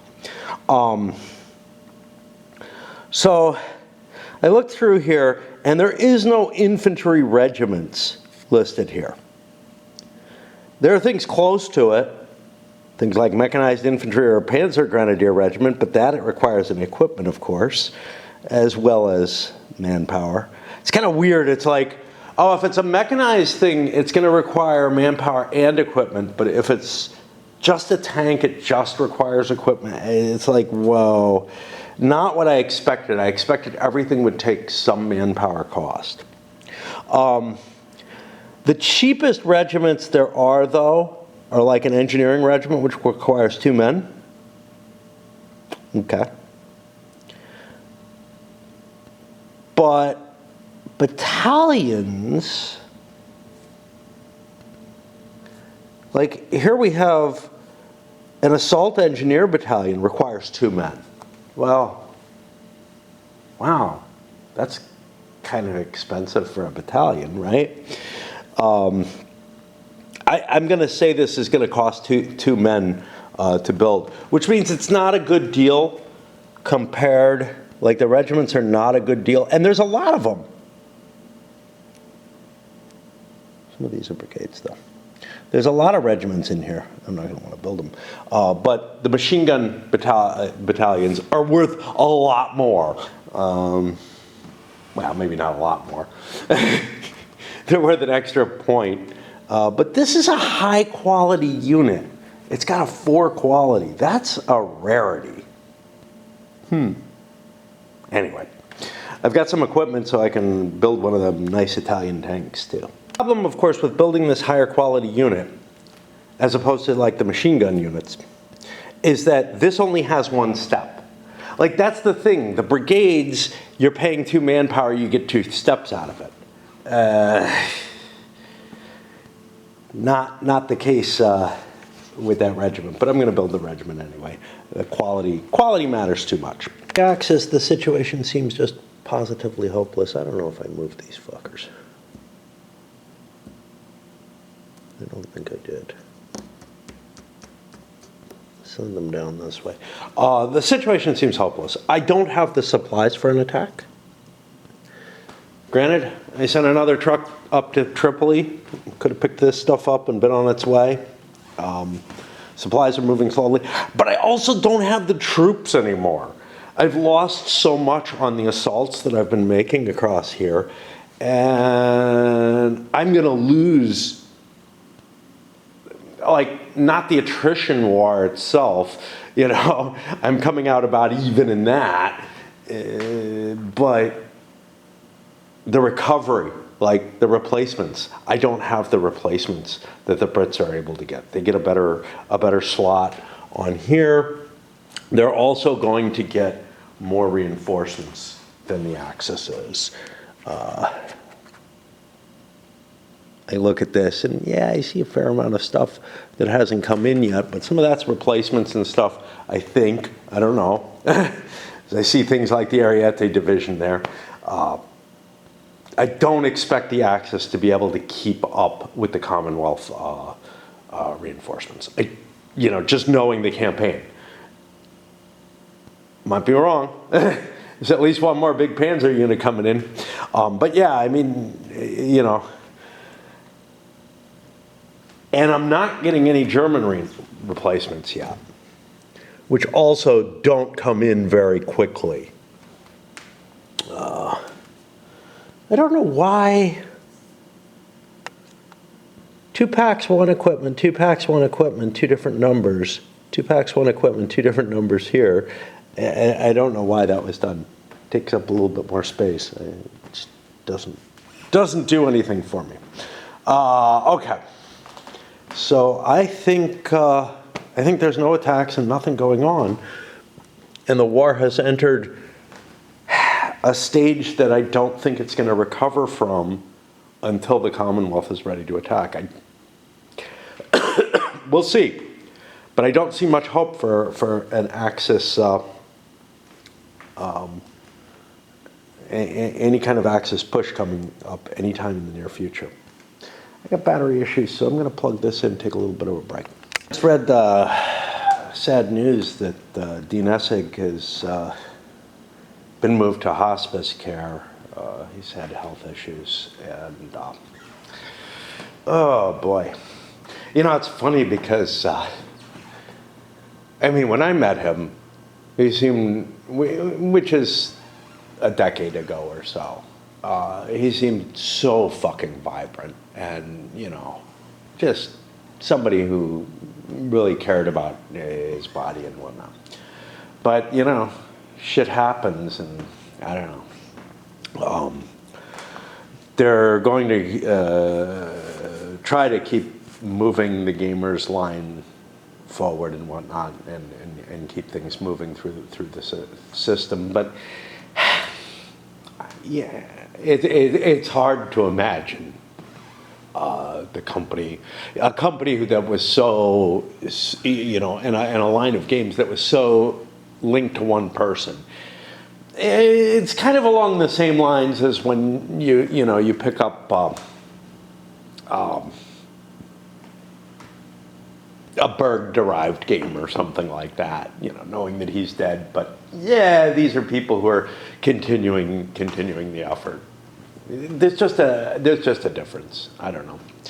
Anyway, I don't know whether we got a Suez Canal mined event, which worries me, because active access air units stationed in Crete any type and weather on map allows flights. No reinforcements can offload in Alexandria or Port Said this turn. Neither location can generate any SPs this turn. And that's problematic, right? Like, I'm relying on these SPs for everybody here because they're infinite, right? Well, if I didn't have this dump or whatever, I could be in a lot of trouble based on an event like that. But I don't have any planes in Crete. And then I realized, wow, why don't I have any planes in Crete? What am I supposed, or more importantly, what should I be doing there? Crete's air bases have a command and air base capacity. I don't really know. Crete would be useful for transporting supplies with this plane. So maybe I should fly that plane to Crete. because then I can shift supplies not to Tripoli, but directly to the map. Is there anything else I can do with Crete? I don't think so. It could be used as a base for bombers or something along that line. That would actually be helpful too, to reduce the cost, because Crete isn't that far away. Let's take a look where we got Crete. Now I can't find it. Okay, it's up here. So what do we got listed on Crete here? We got Tripoli and Sicily. It's very far from both of those, but it's only 44 from here. How is it from here? 69, 72. I actually could probably throw a few planes over there, and it would put them out of range of any kind of fighter sweeps or anything like that. Yeah, but the other thing is, well, I don't know. The biggest here are 68s. What did I say it was? I can never find Crete, but I don't need it. I need it here. So this is like 69. So yeah, Crete's a little far away for me to do anything with there. But this event says any active air units could be there, and I could get my supply unit there. So what I may want to do is count to see if I can transport a supply somewhere and get back to Crete more easily. What I haven't done yet is I haven't rolled for initiative. And that's going to go to the Brits. They don't need it now, although speeding units up would be nice and all. We're going to force the Axis to go first. These stupid fucking organic trucks. So the fifth lights, I guess. There's one unit on the board. It walks. I have a full supply point. I can only use this to either fuel that up or give it ammo. And it eats an entire supply point when I pull it back. So like, I never want to send this to Benghazi. Tripoli, okay, maybe. But in a sense, it's like, its only efficient use is if the Brits capture it. 15th Panzer and Ariete, not quite as bad, but there's like 2 or 3 units of each of these things. So I will be wasting half that truck if I ever use it. Ever. And this isn't the case in most OCS games. In most OCS games, you're allowed to include independent units in supplying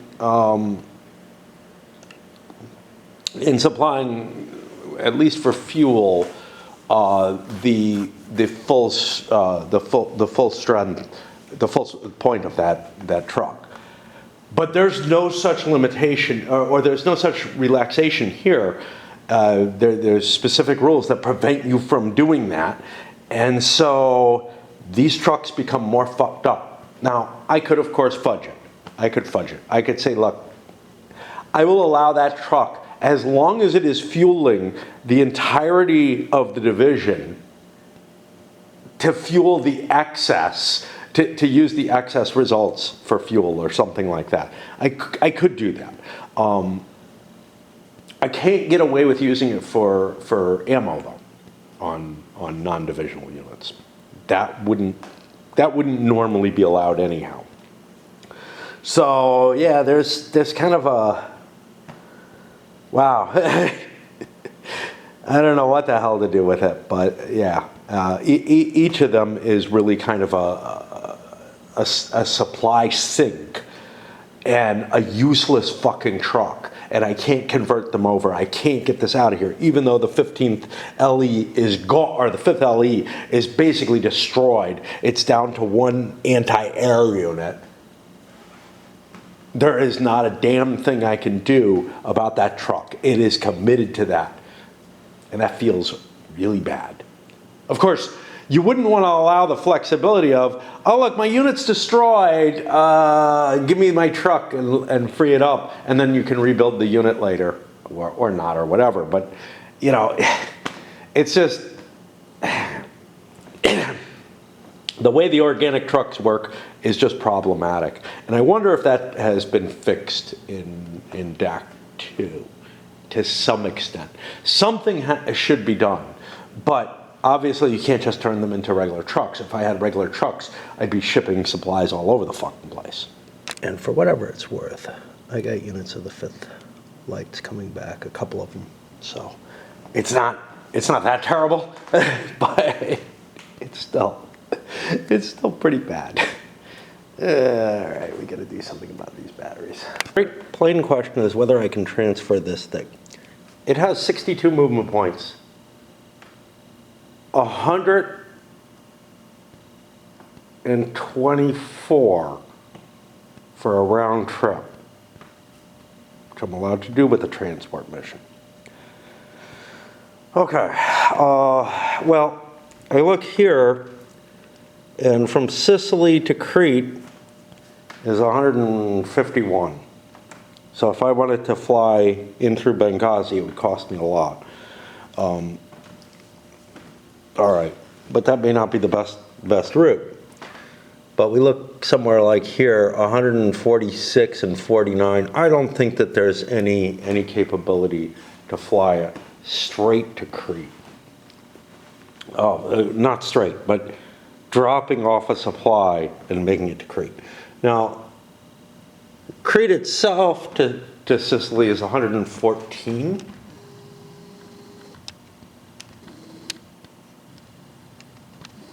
Which means I could fly this plane directly to Crete, and then next turn it can start dropping supplies from Crete closer to where I am. And we didn't get too much of a delay on that. You know, the extra token I could bring in Tripoli is just not worth much. Key as the Axis basically has nothing they can do. You know, I have enough supplies I could launch an attack. Again, I just don't feel like I have the manpower, so I hold off for another turn. Gather up some more, because even if I succeed, I don't have enough to exploit it or anything. So I'm going to get a little bit more up there. I'm in the habit of not doing anything at this point, so fuck it. You know? And then I look at the British reinforcements for the turn, and I find, hey, I'm supposed to get this artillery and this wonderfully Italian-looking Czech unit. Okay, great. But above them, I have this, and I'm like, wait. There are no British Brown equipments. These are German. So I'm going to go back and see what the Germans want to recover. They've got a couple of equipment points. They can put a couple of tanks in and exchange them for some of the supplies that I shipped in. Because Tripoli has more than it needs. I mean, look, if I capture Alexandria with its 3 port capacity, sure, I can start draining Tripoli. If I capture Port Said with its 2 extra, yeah. But but actually no, because my full shipping capacity is only 3 out of Tripoli right now. Now I'm able to sleaze an extra half point out of Benghazi, as far as I can read it, right? Because I can get 50% of the cost, I think, just from Tripoli. It wouldn't make a lot of sense if Benghazis were increased because of this. But anyway, it also wouldn't really help me, because the 1.5 to Benghazi, a half for these 2 brings me to 2. That brings me to 3. I have an extra half for the cheap route from Benghazi, so I can put 2 tokens in Tobruk each turn. I may have been cheating myself a little bit and not shipping quite as much as I could, Like, I think I was counting that 1.5 and then not, like, I feel like I was filling these and not putting anything into Tobruk, and there should be 2 tokens going into Tobruk every turn, at least for a few turns that I was fucking. Anyway, there we have that. That battery doesn't seem to be blinking anymore, which is no guarantee of anything because that fucker doesn't report all the time. This one's being remarkably well behaved. It's only fucked up once since I replaced that one in there. That puts us at the magic place of the end of May, which means I have a lot of work to do to set the board up. Yeah, I mean, all the Brits are doing, yeah, they shifted some troops around, whatever, but all they're really doing is moving supplies to Cairo, a little bit here to this Ittiyai el-Bad. I don't know. But yeah, just schlepping stuff around. And I'll load this up.